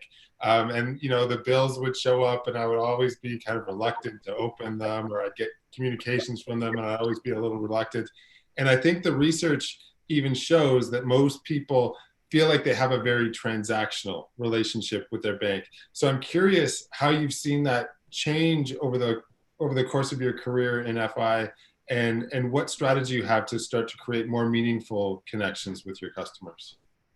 Yeah, and I think that's a good question. I think we could all agree that I think that relationship has transitioned from what we see today with our banking relationships, because they're kind of embedded in everything we do, whether we actually know it or not. So it has been more, that transactional relationship. And for me, being in the partner landscape, I have to bring a lot more of that warmth to the consumer, because I'm aligning more to the brand and sitting in a little bit of the back and bringing in that tone. So I need to drive that meaningfulness. And so for me, I really leverage a people-based marketing strategy and try to be as thoughtful as possible through that whole communication. So a few areas that I look at for success are clear call to action, right? I mean, this is a emotional thing that you've just done, whether it's interacting with your day-to-day bank, whether it's a financing loan, whether it's simply a, split payment option. This is something that anything that does with finances, it brings more of that emotion to the table. So you really have to have clarity of message, because there's going to be something else you're going to require out of that consumer. And in order to do so, you need to have that dialogue that's warm and comforting in a way. And then education. I think a lot of the times where there has been just unknowns with your banking relationship, like where is my money? What is it doing? How do I get to it? Where there is so much more access to that today. And I think that's the key driver of diversification of products, right? Where you can see and be more in control of your finances than you've ever been before. You can either elect to have help or choose to do things on your own. So I think that has been one of the key drivers of transformation. And then at the end, it's just inclusivity of personalization. Again, I think that access to the information helps to drive that, because it's all more relevant to you. Who am I? What do I need? What am I trying to get towards?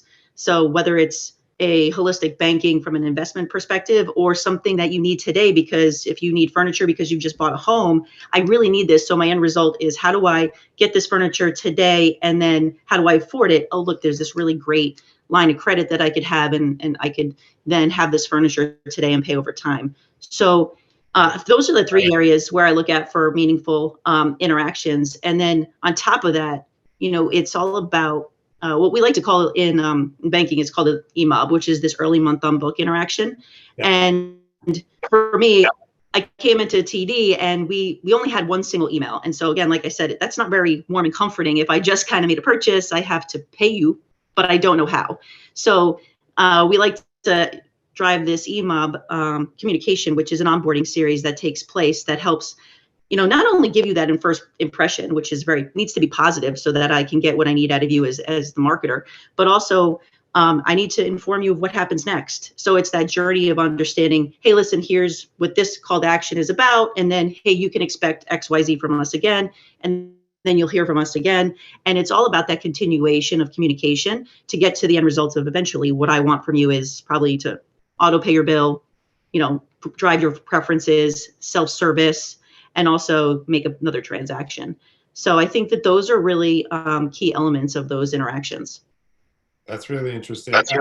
I'm curious, you mentioned kind of that ongoing dialogue. How do you go about striking the right balance in terms of frequency of communication, wherein you're not kind of overwhelming them with communications, right, but then you're also showing up frequently enough to maintain a meaningful relationship?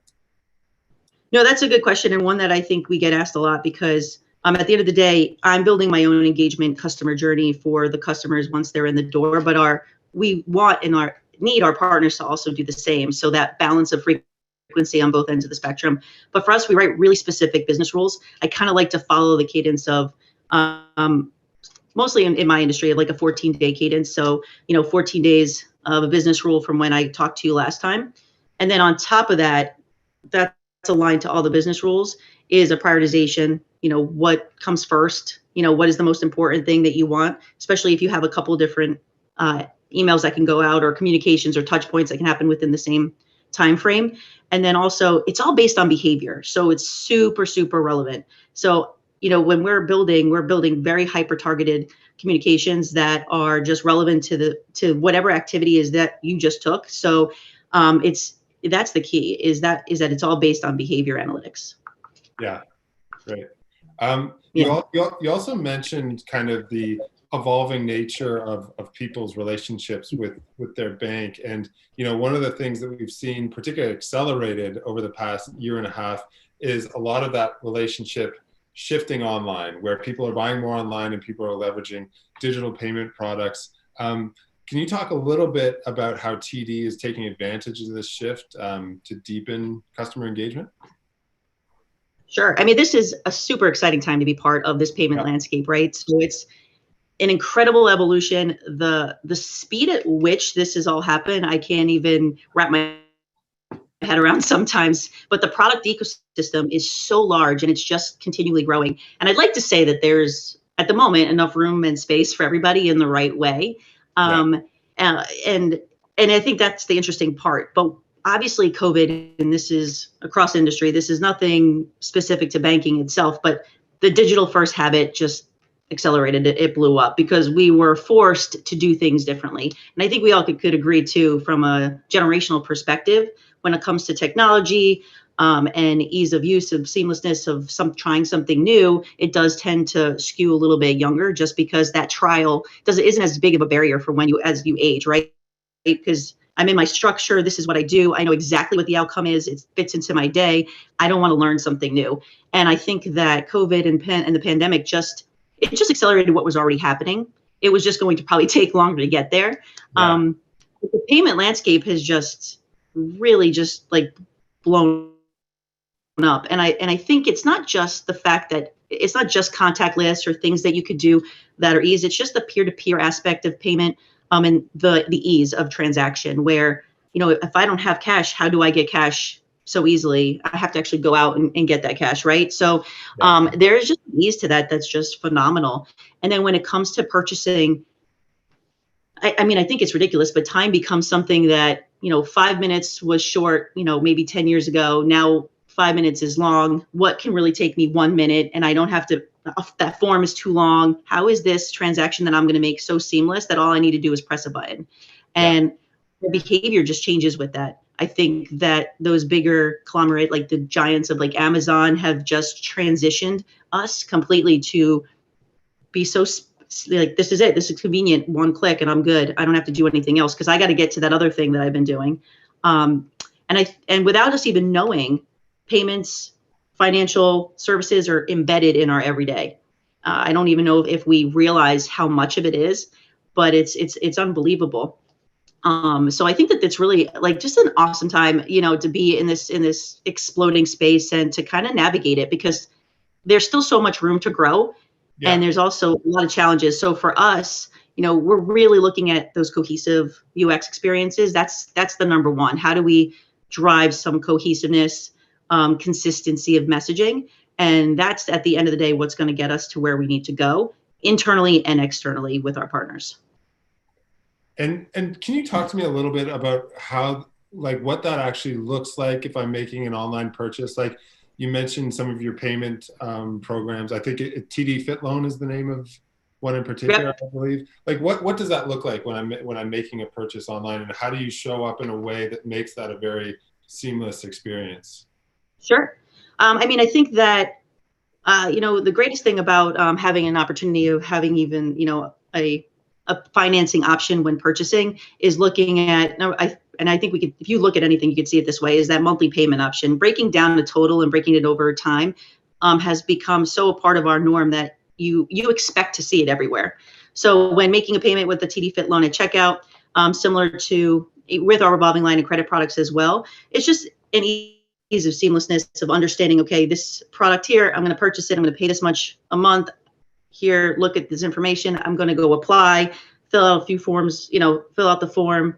It is applying for a loan. So, if you're to understand exactly what you're doing there, but everything just happens within, minutes of your just application getting approved. And then you get a notification about, where to go to pay. You have a dashboard of information that makes it really easy to know when your payments are due, setting up auto pay and just set it and forget it. And now you have this awesome product in home.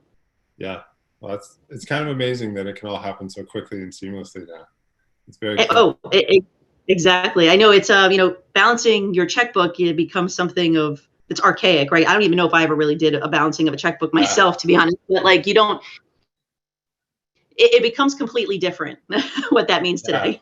Well, and I was even just as you were talking, trying to think of the last time I went to an ATM, and even that, it's been a really long time since I've done that or really carried any kind of cash in my wallet. Another one of the trends that we've seen really accelerate over the past year or two has been the rise of digital-only banks like Chime or Wealthsimple that offer a more kind of self-serve approach to banking and investing and payments. Can you talk a little bit about how you see those neobanks impacting more traditional banks. I mean, you mentioned a moment ago that it's such a broad landscape these days that it feels like there's kind of room for everyone. But can you talk a bit about what impact you see some of these digital-only banks having on the broader landscape? Sure.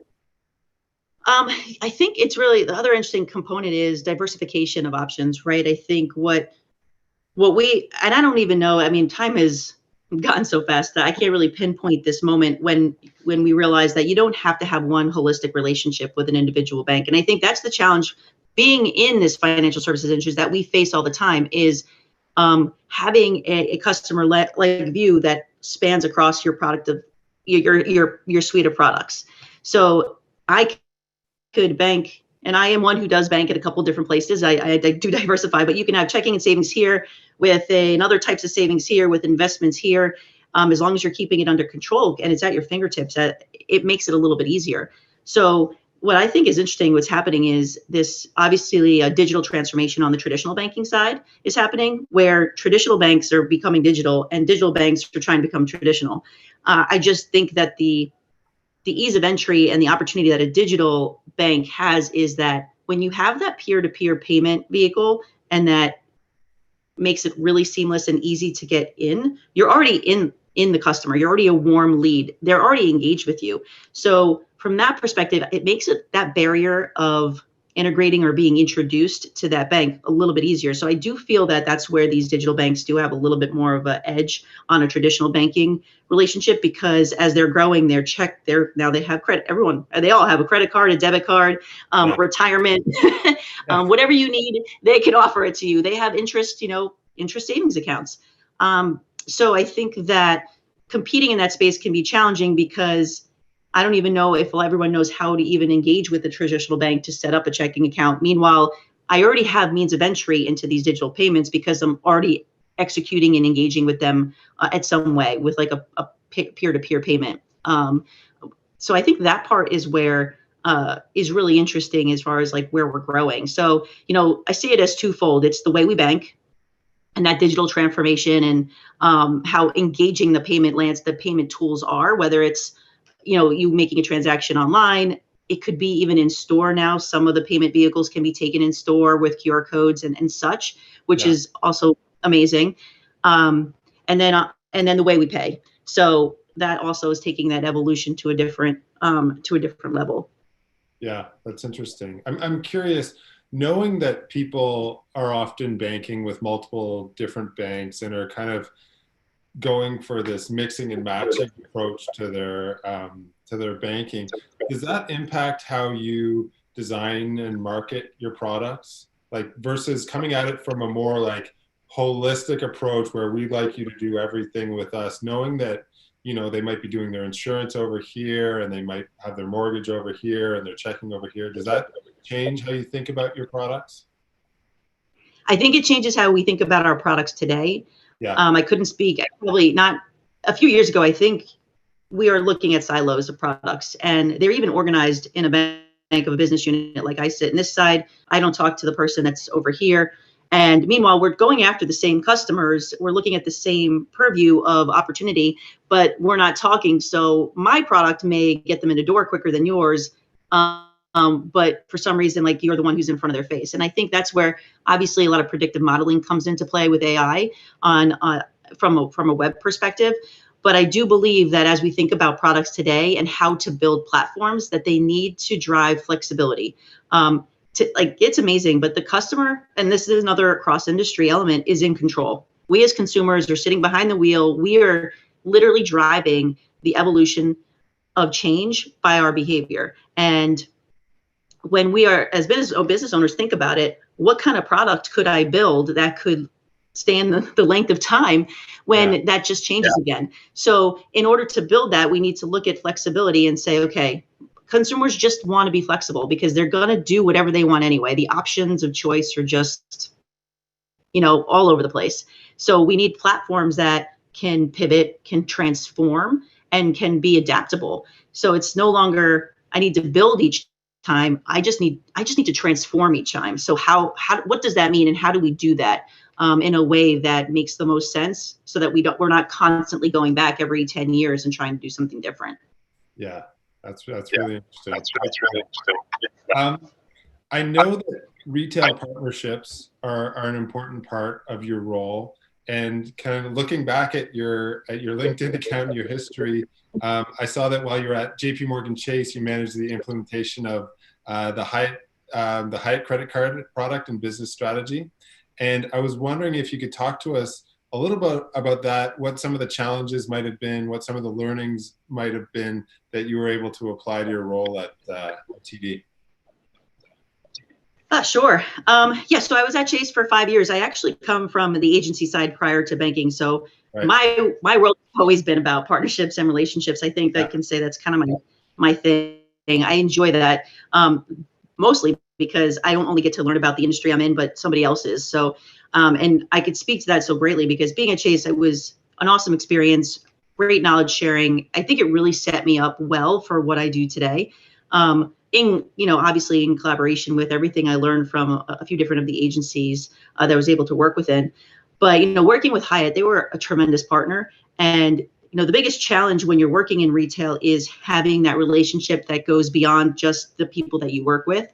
So the biggest, opportunity is to getting deeper within that and looking at from a broader scope and saying, okay, it would be great if I could talk to this department head about this and we could get them involved in this. And when it came to Hyatt, it took a little bit, but eventually once we kind of showed what the opportunity was in order to have those conversations, it opened the door. And, learning from that was just tremendous because once we were able to do that, we were able to do so much more data sharing, which is the absolute key to retail partnerships and relationships, is because if we're not sharing any of the behaviors and the data, then the strategy doesn't exist, right? So that's the most important part. And when I was there, one of my key first things to do was kind of reimagine email. And coming from the agency side, this was like, I got this. This is my thing. I'm going to come in. I'm going to have a really, really instinct view. And then all of a sudden I created 50 pages of a deck, and I was just like, all right, so I got some thoughts, and I'm about to execute against all of them. But it took a completely different purview of where we were, where it was looking at customers and all the behaviors that they have. And that's where we took and aligned our data to say, this is what we're trying to get at. This is who we want in the end. And this is what we want them to really do next. And then take those data variables and build a really streamlined, cohesive message across not only email, but we also started to do programmatic media against those same people.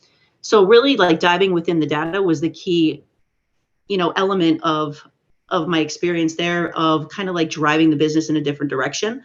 And it didn't always work because sometimes if you, and I'm not afraid to say that, but when you utilize too much data and you kind of get too granular, then your results are kind of skewed, right? Because it gets too small. But what we were able to say is, again, leveraging a people-based marketing approach, is here are individuals, here's where they are, and then using personalization at scale, we could say this is the content that they need to see in order for them to take the action that we want. And then we could build lookalikes to drive, on the prospect side. So that was kind of where, that was really a lot of the tremendous work that we did there. And I've taken all of that consideration and kind of came to TD and said, here's what I need to build. This is the journey that I'm this is my vision and the journey where I want to get to, and driving a lot of behavioral tactics of engagement. And is that the primary narrative when you're reaching out to potential partners in terms of your sales pitch? Is it more around a more cohesive database understanding of their customers versus a more traditional loyalty play?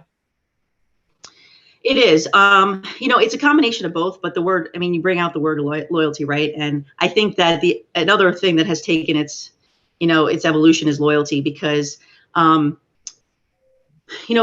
don't know if we're ever really truly loyal anymore. It's more, you don't drop those kind of elements, but it's more affinity based. For example, I'm reading Quantum Marketing by Rajamanar, which I mentioned to you, right? And he talks a lot about this, about winning customer preference. And so at the end of the day, what I like to talk about more is, in this world of choice, is how do we integrate in the most absolute way with you guys that this customer understands the relationship that we have, and that that your business goals and objectives and our business goals and objectives are met across that holistically. And a lot of times that's all it is. It's the true partnership, knowing that we're here to support them and we're going to provide them the best practices and the best opportunity of integration to drive engagement, because that's what it's all about. I mean, sometimes, especially with an installment loan, but a revolving line of credit, it's getting that incremental spend that is challenging.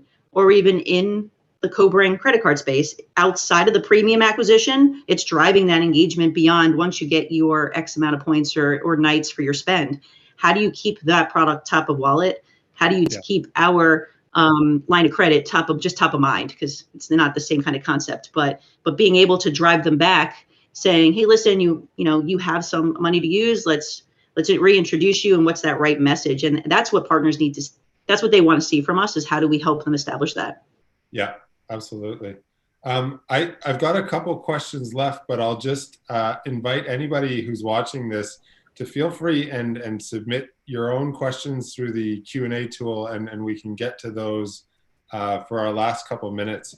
But the next question I wanted to ask you, Danielle, is just kind of broadly speaking, I mean, you mentioned what an exciting time it is to be in the FI space right now, and how, things feel like they're changing largely in a very exciting way. Can you talk a little bit about what some of the biggest challenges are that you're facing within your line of business, and what recommendations you might have to try to solve them? Sure. I mean, obviously, scalable solutions, right? I mean, for me, in the partnership world, but I think across anything, is just having that opportunity of how do you build for all and not for one. I think a lot of us face that when like I just said, you build for flexibility, but you also have to build for scale. And that's one of the challenges that we face regularly. Transitioning your CRM to be what's called like a CPM, which is that contextual preference management. So not only having the data and storing it, and maybe having profiles, but how do you work against it? How are you driving that perception? How are you driving affinity? How are you driving preference? And really build against that. So that is a challenge that we constantly have to kind of look at and identify some key opportunities to integrate against. And then the customer expectation. I think that is one thing that has just risen as well. Like our expectations for brands, products, servicing, everything has just risen and is at probably the utmost high. So trying to meet that expectation is really lofty. So, and that's a challenge that we constantly face as well, is just how do you provide that dialogue or that understanding from a customer's perspective, especially in this rising competitive landscape. So a couple of different ways we just look at it. One is understanding the customer mindset, again, really driving down from a relevancy and what's the value. In my perspective is just simplification, like going back to the basics, brand awareness, getting to the top of the funnel all the way down is kind of really driving that message of clarity and being there again. I think what we as brands and products forgot about a little bit is driving that purpose or story and doing more storytelling. It's getting through the clutter, right? So how do you get through the clutter? Sometimes there's not enough room for the storytelling, and we're relying so heavily on social media to do the storytelling for us. But how do you bring that back into your journey itself, that you're everywhere with that kind of cohesive message? Right. And for you, what is that story first and foremost in the context of TD? I know that your kind of brand platform is unexpectedly human, but more so in your line of business, what is the story that you're trying to tell? Well, the story we try to tell is basically like we're here for all the things you need today, tomorrow, and in between, and we offer these payment options in order to achieve it. I think that's the biggest opportunity, right? If you can get a whole house of furniture and pay over time for it, that concept, although not new, is just at the forefront of everybody's thinking with the way that the landscape has evolved with split payments and pay over time vehicles. Yeah, great. So we did get a question that popped into the Q&A. We kind of touched on this a little bit earlier, but maybe we can dive a little deeper into it. So the question from Nilesh is, all the decisions seem to be derived from segmentation and knowing customers better and even predicting behavior. How is it that TD has evolved from pre-pandemic to today? And what are the challenges that you foresee in times to come from a consumer experience perspective? So I think we touched on one or two of those themes, but maybe Danielle, if you can add a bit more context, would be great. I think that, to be honest, like I said, the pandemic kind of accelerated where we were already going. So we were already acknowledging some of the space and the challenges and the competitive landscape prior to where we are today. Obviously, yes, we do a lot of segmentation on the engagement side of a known customer, and then what that interaction is. But I think it's also how are we evolving from a servicing and self-service platform? That is another area of opportunity that we do need to revisit, especially as there seems to be, especially as interactions go. We are solely through a brand or a partnership. So what does that mean? And where do we need to really look at our products and services and how they relate to our business? But I think that, we're still working through what it means for tomorrow. But I'm really excited about the path forward, especially as I'm growing my team. I'm just been looking at, we have, like I said, great momentum. I'm just expanding the team, and I'm really looking forward to kind of like the next, 9 to 12 months of what that looks like as we build out our journeys and our engagement and our touch points across more things than just, more things at the location. So more physical things, more stuff in store. I think that's where, as we get out of the pandemic, is where we need to grow, because you can rely on all this digital engagement, but it's really about the mobilized moments too. So when I'm not here, when I'm in store, how do I drive consideration at that point of sale as well? Yeah, great. Let me ask, when you kind of take a bit of a step back and look at your role, how do you measure success, both for yourself and for your team, more broadly speaking? I mean, we've touched on some of these bigger picture themes, but what does success look like for you from kind of a big picture perspective? Well, talking to you, right? So I think for me, having this opportunity. Yeah, check. No, I think, for me, we have a fantastic culture at TD. I can speak volumes about that. And, but I'm all about empowerment and teamwork. So I'm a former athlete. So I have that mindset of, we win together, lose together. I am a lead by example type of person. Right now for me, measurement of success is a little tricky when it's in the partnership world too. So, KPIs and such. So I like to look at things more holistically as far as like, what are we contributing as a team? I think that's the number one thing. So how are we contributing to the overall goal of the organization as well as to our partners' goals? And, so success for right there is number one. Focus. So obviously I have to drive a very clear message and vision across the business, and making sure that my team is very focused on the path ahead, because I could get a little, the execution timeline could be a little, maybe I need to stand it out a little bit, but I would love to kind of move a little quicker. And then obviously this working from home environment right now, communication is key. You can get stuck in silos when we work from home. Although it's very doable. We've been doing it where I have a great team. I am not me without them. But communication is key across the board. Yeah. I mean, I think those are things that are, some of those that are important to all of us, kind of regardless of what industry you're in terms of, particularly over the past year and a half, right.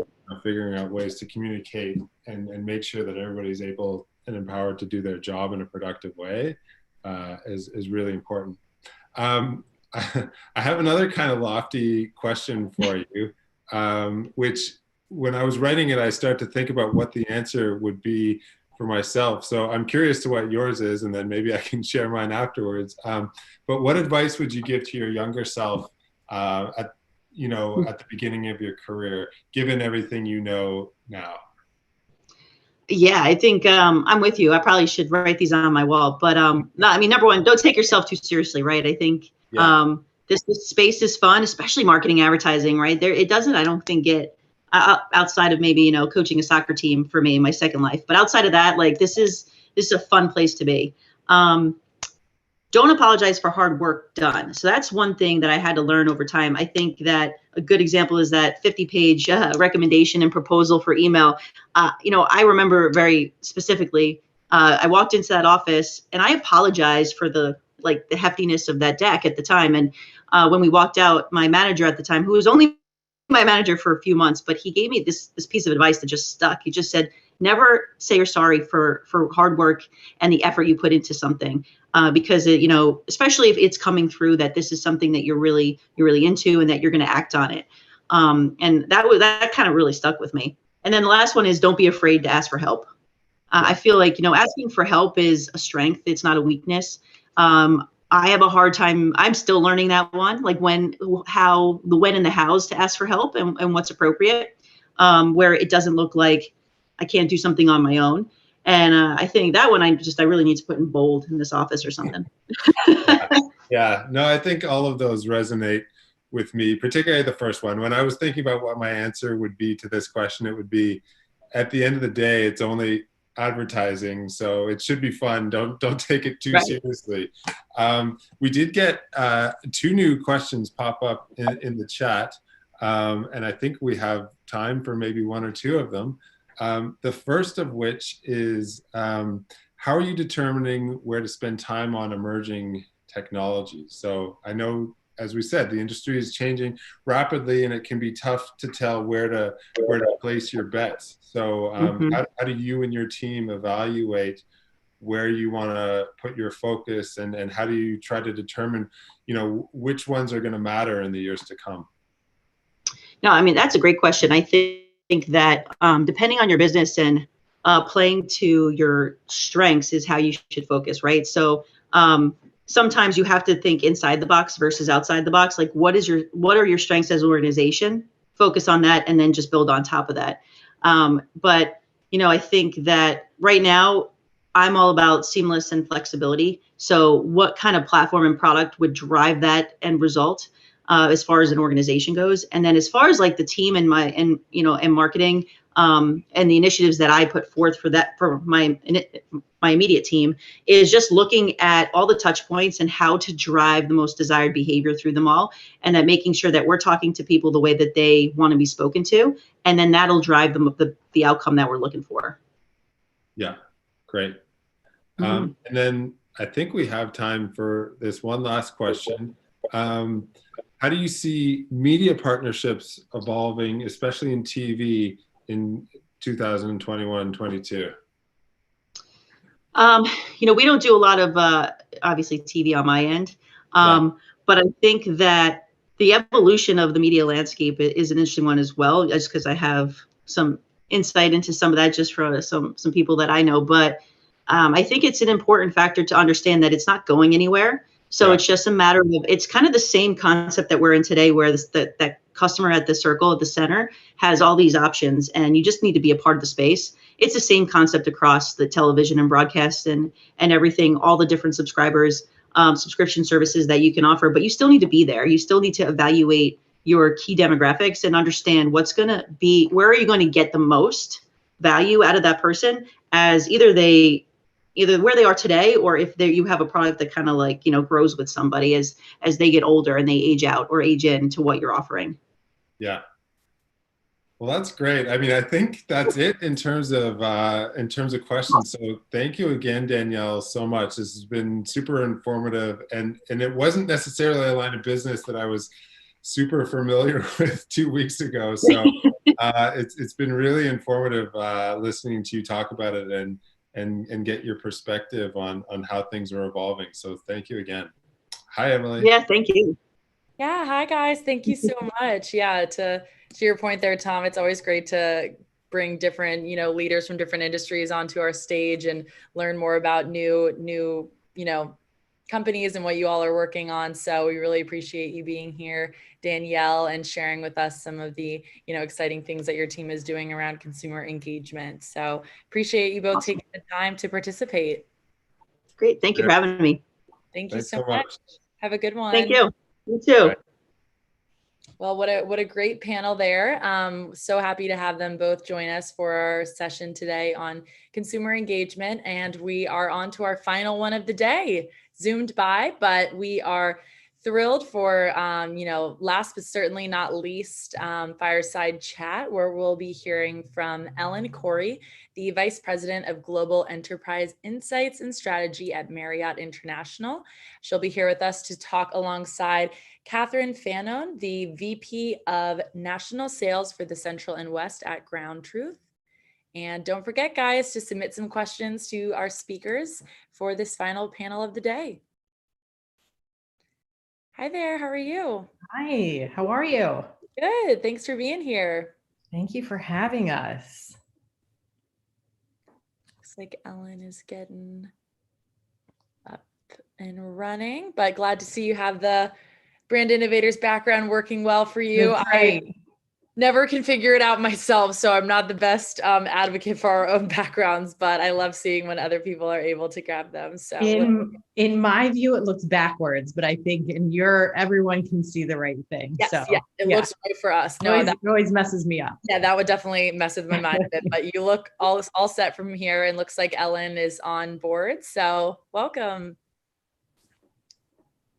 I'm on. Thank you. I can't get the magic to work with the background. I just tried. All good. That looks great. So well, I'll hand it over to you guys to kick it off. Perfect. Thank you. Hi, Ellen. All right. Good to see you. Good to see you too. So, to kick off this panel, I guess I can introduce myself. So I'm Catherine Fanoni, Vice President of Sales for the Central and West here at Ground Truth. So Ground Truth is a leading location-based marketing and ad tech company.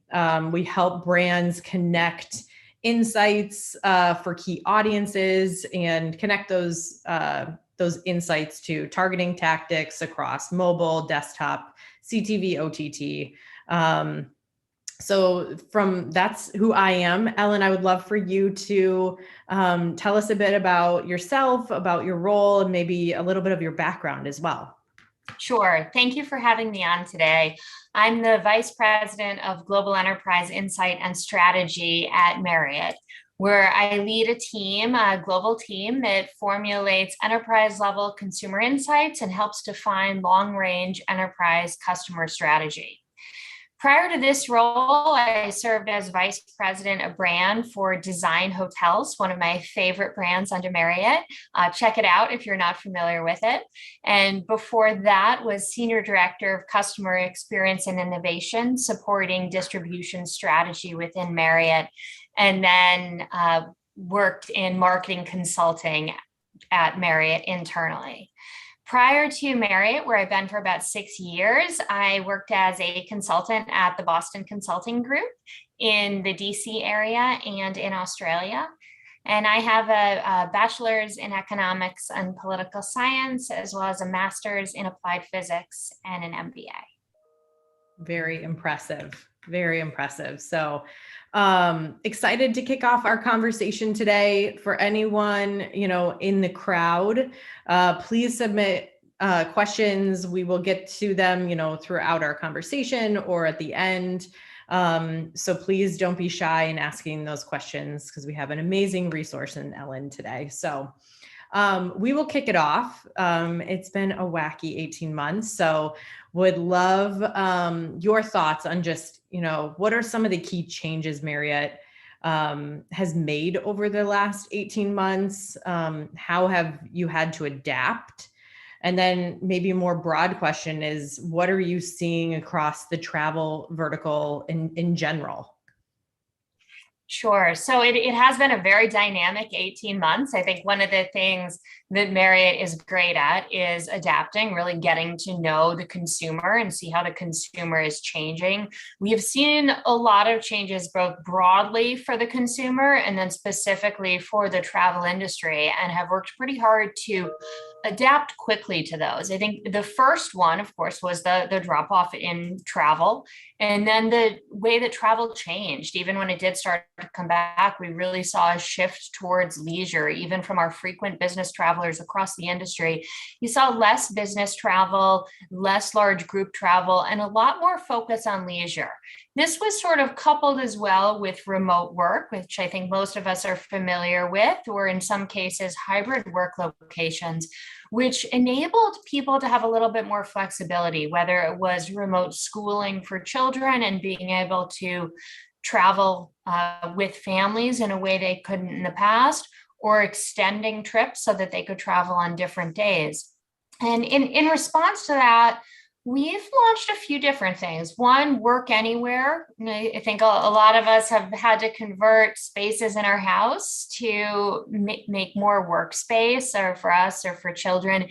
And we recognized pretty early on the need to get out and find another space to work or to really focus. So we built that out in a lot of our hotels and saw a pretty strong uptake on that. We also had some hotels and leisure destinations building rooms from meeting rooms and turning them into classrooms that children could do remote schooling in.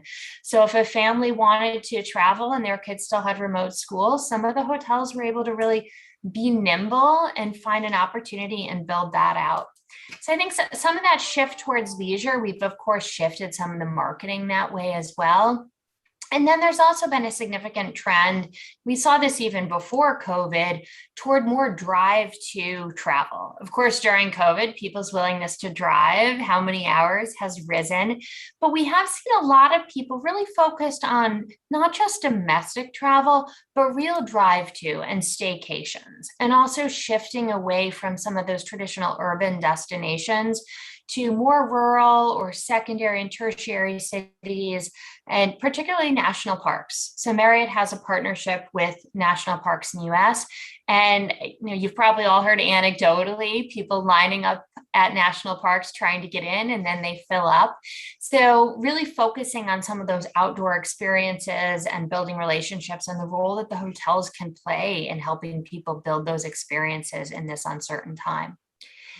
In addition, as cleanliness and safety have really come to the fore, we have, of course, focused on that piece and committing to clean and helping consumers with their uncertainty, trying to help them have confidence in travel. In some cases, that's been the ability to cancel. In other cases, it's been the ability to have their own place. And whereas some hotels don't always offer that, we do have Homes and Villas by Marriott International, which it offers curated homes. And that's an area that we've really been able to focus on and ramp up very quickly to, again, meet consumers where they are as their preferences have changed. So I think there have been a lot of places where consumers' preferences really have changed very quickly in a way that we haven't seen in the past. And the industry as a whole, and Marriott particularly, have really been able to respond to that and change what we offer based on consumers' needs. Yeah, I think that's really interesting, just how you can kind of nimbly expand your footprint with Homes and Villas, because you mentioned, maybe it's not these large cities, maybe it is in remote areas. So how do you use that as a way to expand in places that in a more easy fashion than before? Yes, and for us, it's recognizing people have different travel occasions. The way if you go into Sephora, you may buy everyday makeup, and then you may buy your evening or your wedding makeup. It's the same thing with travel. You can have a business traveler who travels frequently for business, but then has a different occasion where they want something else. They may want to have a home rental. And we offer that so that people can say, across my whole sort of travel occasion or travel wallet, does Marriott meet our needs? And Homes and Villas, particularly during COVID, has been really put in place to make sure that we are meeting consumers' needs. Yeah, that's very interesting. So, how consumers want to interact and, work with brands, how has loyalty been impacted in the last 18 months? I think loyalty across the board has changed quite a bit whenever, and not just travel industry, but whenever there are a lot of changes in life, lifestyle, jobs, people's preferences, as I've mentioned, have changed, and that does change loyalty. You also are seeing travel patterns change significantly. So looking at some of that stickiness, trying to ensure that we stay connected with travelers. And even if someone's travel has been reduced dramatically. In a lot of cases, people are at home dreaming about travel. They've had a lot of time. I know personally, I've had time to sit down and say, where do I want to go? And what are those next trips I want to take? And what are the trigger points that will enable me to take those? So with loyalty, I think it's been a matter of recognizing where the consumer is, recognizing that people haven't necessarily dropped off travel willingly. In a lot of cases, particularly business travelers, it's not been their choice. And people who do a lot of outbound travel with the borders in a lot of cases being closed or strict requirements, it isn't a lack of loyalty. We've actually been really excited as some areas come a little bit through COVID or have a little bit safer environment to see those travelers eagerly coming back, and really that the appetite for travel and the interest or loyalty to a brand hasn't waned. It's just been the ability to travel. So we're ready to meet customers where they are and ready to kind of keep that stickiness, even if it's different ways throughout the pandemic. Right. That's interesting. So ground truth, as I mentioned, we sit on a lot of data that comes through from mobile devices. In one of the reports that we have put out recently, it's called The Lean, was around some travel trends. And we saw that hotel stays increased 41% from June to July. So talk to me about revenge travel. I think there are some families who were actually able to save some money, kind of saving up for some big travel or vacation. Are you seeing that trend in your world? Revenge travel has really taken the lead, I think, across the industry this summer, particularly in regions that have either gotten COVID under control or where there are high vaccination rates. And we have started to see people viewing travel, again, not really as a privilege anymore. In the past, it was more of a privilege, but now it's saying, we've gone months without travel. This is a primal need. I must travel. I'm not myself. This is a way that I reflect and promote to other people who I am through travel. So we've seen a lot of willingness to spend some of that savings, whether it's just personal savings from different behaviors during COVID or based on some of the macroeconomic policies and stimulus checks. We've seen people kind of saying, go big or go home. Let's plan longer trips. Let's spend more. Let's splurge either on purchases or even on redemptions. Think about how to make this my trip of a lifetime. And certainly there are people who still, stay home and have continued to change behaviors, but there are also some people who say, I'm vaccinated, I'm going to take this opportunity to travel. And we've seen a lot of people making those splurges, and also have looked at data that says usually in a case like this, when someone has extra savings, it gets spent within 1 to 2 years. So this is an area where it's probably a medium-term trend of people getting back to some of the splurges and really thinking about what they can do to enhance their travel experience. So interesting. It's like not just like a primal need, but like what does travel do for mental health, right? In this period that we've all been living within the same four walls, like how looking forward to something, how planning something really like brightens your mood for months after. So, have you seen shifts in the types of traveler audiences? Obviously you mentioned, business travel being, maybe on the decline, or more personal travel. What are the types of traveler audiences you're seeing? And are there shorter lead times in terms of bookings or, longer stays? What are you seeing in that world?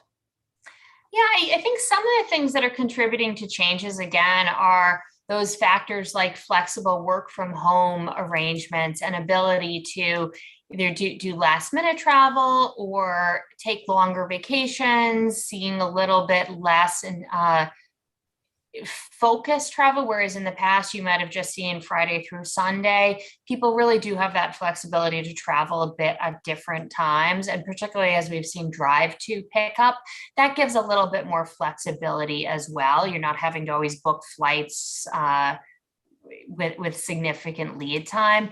I think right now, a lot of it is kind of making up for lost time. So you see people coming back, trying to get back to these meaningful experiences and building relationships. Again, they've had time to dream about this, so they're really trying to capitalize on the opportunities for leisure travel now where they feel safe. I think in the last few weeks, even we've seen, you may think you're going in one direction, and then the environment can change pretty quickly. So people really want to take advantage of those opportunities when they can. I think in terms of audiences, the industry is really continuing to see that tilt toward leisure travel. Of course, that is seasonal as well. You tend to see that in the summer. This has been the COVID trend toward leisure. And right now, with a lot of borders closed, we saw recently Europe's move with the US and strict testing and quarantine requirements in a lot of places. There's really going to continue to be probably this shift towards domestic source markets where we see more reliance on domestic travelers within a country and a little bit less international inbound travel than you would see pre-COVID. So that's changing the audiences within regions. Yep. And what about the key destinations? So I know you mentioned national parks as one, when we were in the thick of the pandemic, what are destinations that you're seeing hot? I think you've seen a lot of domestic substitution. So whereas people may have done international beach vacations, you've seen a lot of people shifting over to domestic beach vacations. So that had picked up, which say, there is a lot of flux here, but in general, that shift has been away from urban. Now with higher levels of vaccinations, more people are traveling to urban destinations.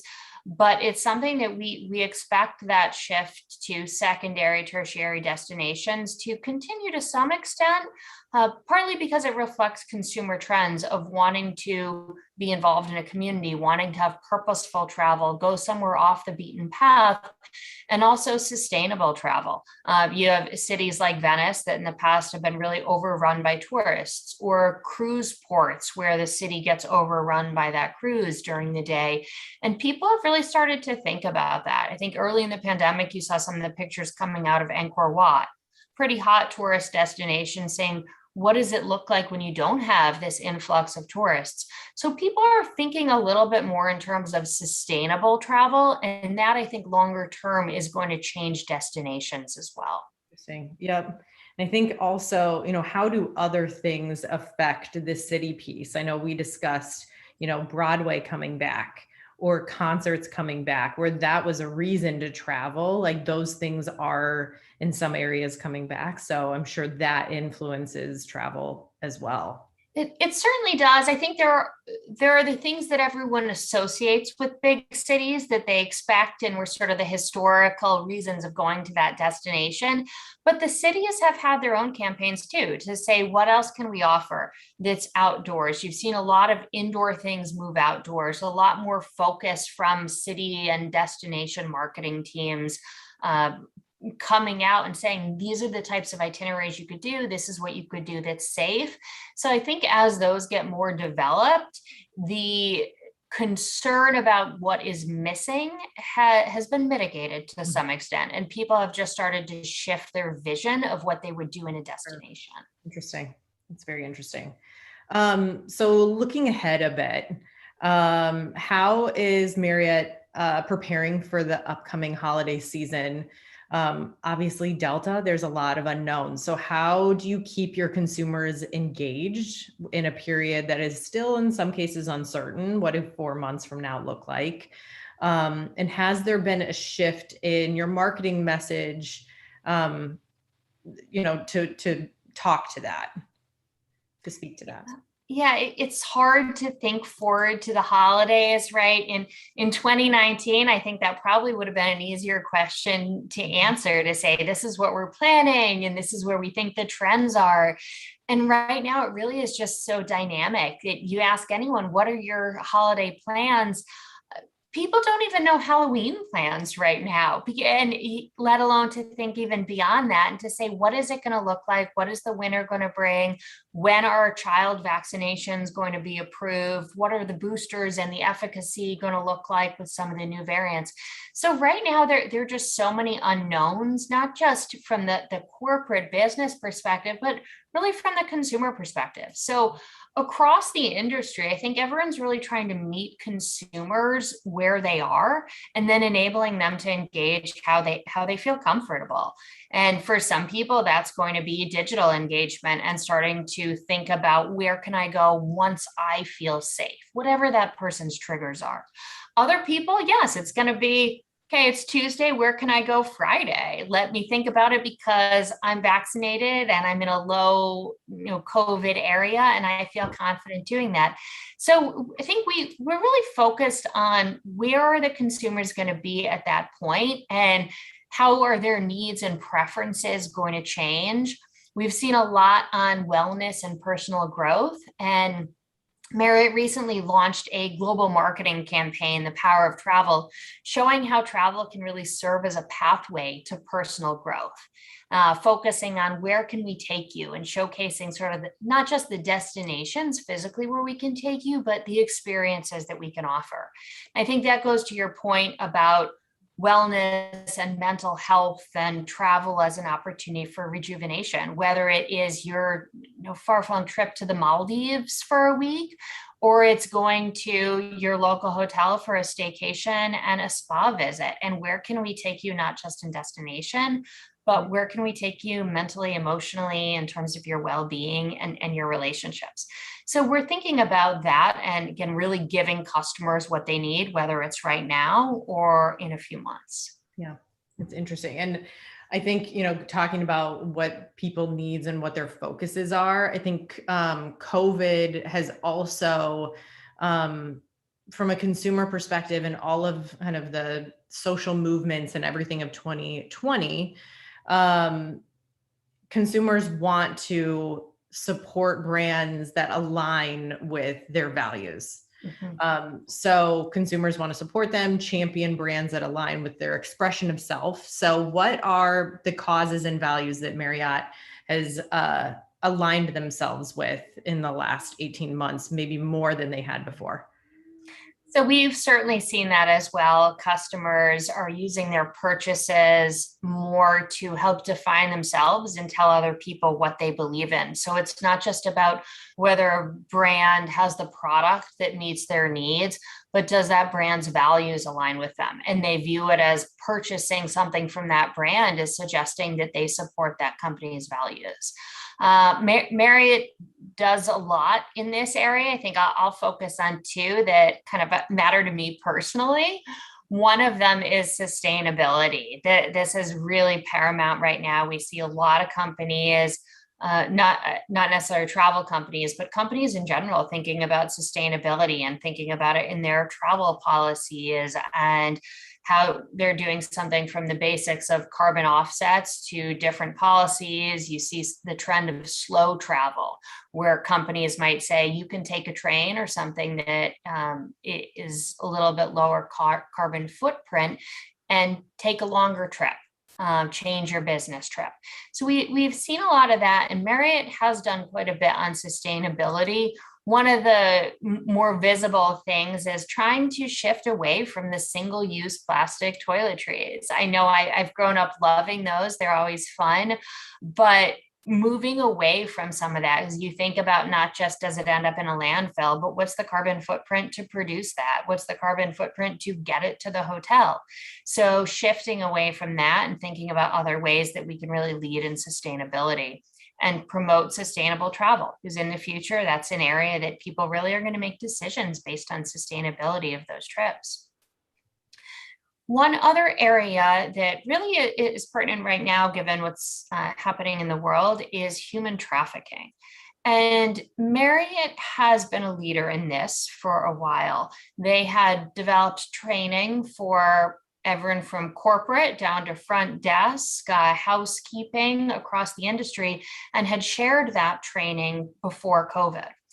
Now, a lot of things have changed during COVID. We've seen a lot more contactless travel. Of course, people are concerned about safety. So Marriott and the industry have promoted keyless entry, check-in through the app, that sort of thing. But one of the impacts of this is that some of the ways that you can identify human trafficking have changed. You don't always have everyone coming to a front desk. So Marriott has recently updated that training and again is sharing it, kind of donating it across the industry to try to identify any human trafficking that's going on. So those are two areas I think Marriott really does lead. There are, of course, others. Love that. Yep, so important.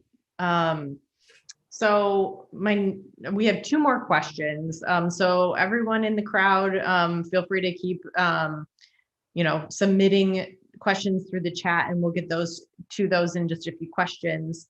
But my second to last question is when we get COVID under control, not if, but when. What will have changed? You've mentioned so many things in the last 25 minutes. What will have changed kind of fundamentally within the travel vertical?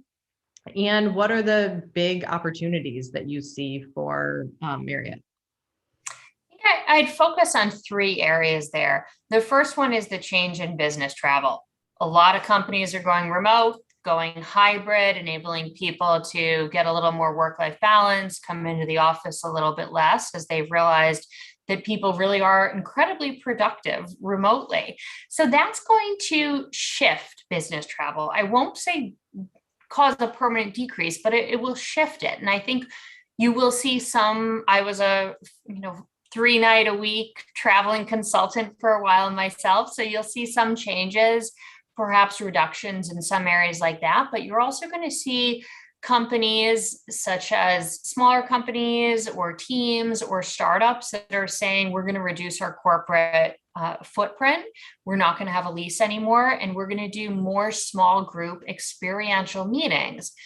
We've all been able to draw on the relational equity that we had with our teams, our companies before COVID, but of course that does wane over time. So we see a future where there are more teams coming together for small meetings where the focus really is not just have a whiteboard or PowerPoint, but rebuild that relational equity, which changes the spaces that you need. It changes your booking window. It changes the size of the room, how your food and beverage is structured, how you might move from space to space throughout a day. So that piece of group, I think, will change. We'll also see just some shift in business travel where people who traveled before a lot may travel a little bit less. And some people who didn't travel at all previously, sort of the never business travelers, are going to become new business travelers. Those people don't have loyalty. So it's an opportunity to go out and make sure you can serve those customers' needs. And it's a little bit of a new area there. So obtaining those customers and then ensuring that you continue to meet the needs of prior customers. Another area I think is really the opportunity to meet consumers' changing needs and offer more locally. Again, as you see sustainability coming to the fore and people wanting to engage with and support their local communities, particularly how there have been a lot of challenges locally. People have really seen their downtowns struggle through COVID. People want to support locally. So thinking about, as a travel company, how can we go from supporting travel and focusing on getting someone out of their local environment to enable them to travel and have those experiences while supporting your local community? Mm-hmm. So I think that's a second one. And then the third one is, again, helping consumers travel in a way and purchase in a way that really reflects their priorities and who they are. And that can be showing them the different brands that are available to them, what each brand stands for, what they support, that sort of thing, or just giving people different experiences on that trip to engage with the local, some of the properties, one of our properties did a beach cleanup where you could go and help clean up the local beach. So giving people those opportunities to really engage and contribute and show who they are through their travel. To your earlier point, I think for the pandemic, like everybody was, prior to this, everyone was traveling and going into having long commutes. pandemic kind of forced a shutdown. It will be interesting to see where we kind of net out, hopefully in the middle somewhere. I think people maybe don't want to go back to the pace they were before, don't want to be in lockdown, but where in that middle spectrum do you end up? Yes. So it will be an interesting, hopefully another 18 months, we'll kind of figure out our groove in that. So last question, again, please submit some questions if you have any for Ellen. This is a very broad question if you were looking into your crystal ball. What are your predictions for the travel industry in 2022 and beyond? I think agility comes to mind there. And of course, it really depends where COVID goes. We see a lot of people trying to predict that. And we've learned time and again, nobody really knows the answer. But we're confident travel is going to remain top of mind for consumers in the next year. It's just going to depend, what does that look like? So for the industry, I think continuing to meet consumers where they are, focusing on those trends to keep a pulse really dynamically, things changing week to week, month to month, and adapting to those new trends, because in 2022 and longer term, travel is not going anywhere. Right. So we have one question. So how has your loyalty strategy been impacted over the last 6 months? Over the last 6 months, I think, early on, there was some optimism that the pandemic would have been resolved a little bit more quickly. Of course, depends who you listen to. So there were thoughts on when will the frequent business travelers be able to get back? How long are we going to have to be able to keep people engaged if they're not traveling? And we've started to really think about what is it that the consumers want, what makes them loyal to our brand, our portfolio. And it's been pivoting to ensure we're providing them the opportunities that they need to engage in the short term and meet their needs in the short term, while still ensuring that long term we're able to recognize consumers for their travel. So some of it has been thinking about local experiences and what we can provide there through the loyalty program. I would say the National Parks Partnership is one piece of that, thinking about how do you engage people through loyalty and drive that loyalty when their behaviors have really changed and are unpredictable. So we've been focused on that. I think the industry continues to look at how is COVID going to impact people's ability to travel, and ensuring that we continue to recognize people and not discredit them if they're unable to travel. And extending status in some cases too, which I think a lot of consumers appreciated in that uncertain time as well. Yeah, I think the whole industry, travel, airlines, hotels, really just trying to figure out how do we stay connected with the customers and keep them loyal. Of course, we want to keep them loyal, and we want to be able to provide them what they need and provide that continued engagement even when they're not on the road. Right. How has the impending travel boom impacted your marketing strategies? Have you been able to cut costs on marketing campaigns due to pent up demand? I can't comment on the cost on the marketing campaigns, but in general, it has shifted the marketing in that we have focused more on domestic drive to, and we've of course shifted marketing based on what the environment on the ground is. In a country that has a lot of quarantines or where the borders are closed and we really rely heavily on inbound international travel, we've been able to pull back there and focus on the countries or markets where there is significant opportunity. And that again gets down to being really agile and being able to say what's going on at a certain time on the ground and then pivot very quickly. It's not months lead time. Yep. Do you think technologies like AR and VR can disrupt travel plans? Is Marriott leveraging these to give new levels of experience during stays? I think there's a place for those, but I don't see them as a great substitute.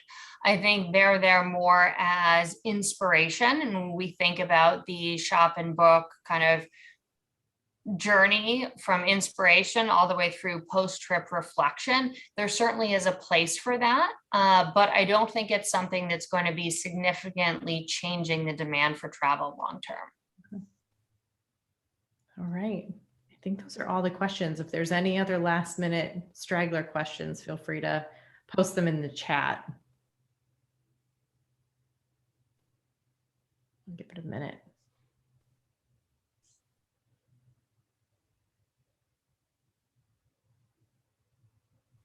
Hi, guys. Hi. Sounds like we're towards the end of the question, so wanted to pop back in. But thank you guys so much. This was such a great way to close out our panel today, and it was great to have you on our stage today, Ellen and Catherine. Thank you. Thank you. Thank you so much. Have a good rest of your day. You too. And thank you so much to everyone who tuned in today for our Consumer Engagement Summit and everyone who submitted questions throughout.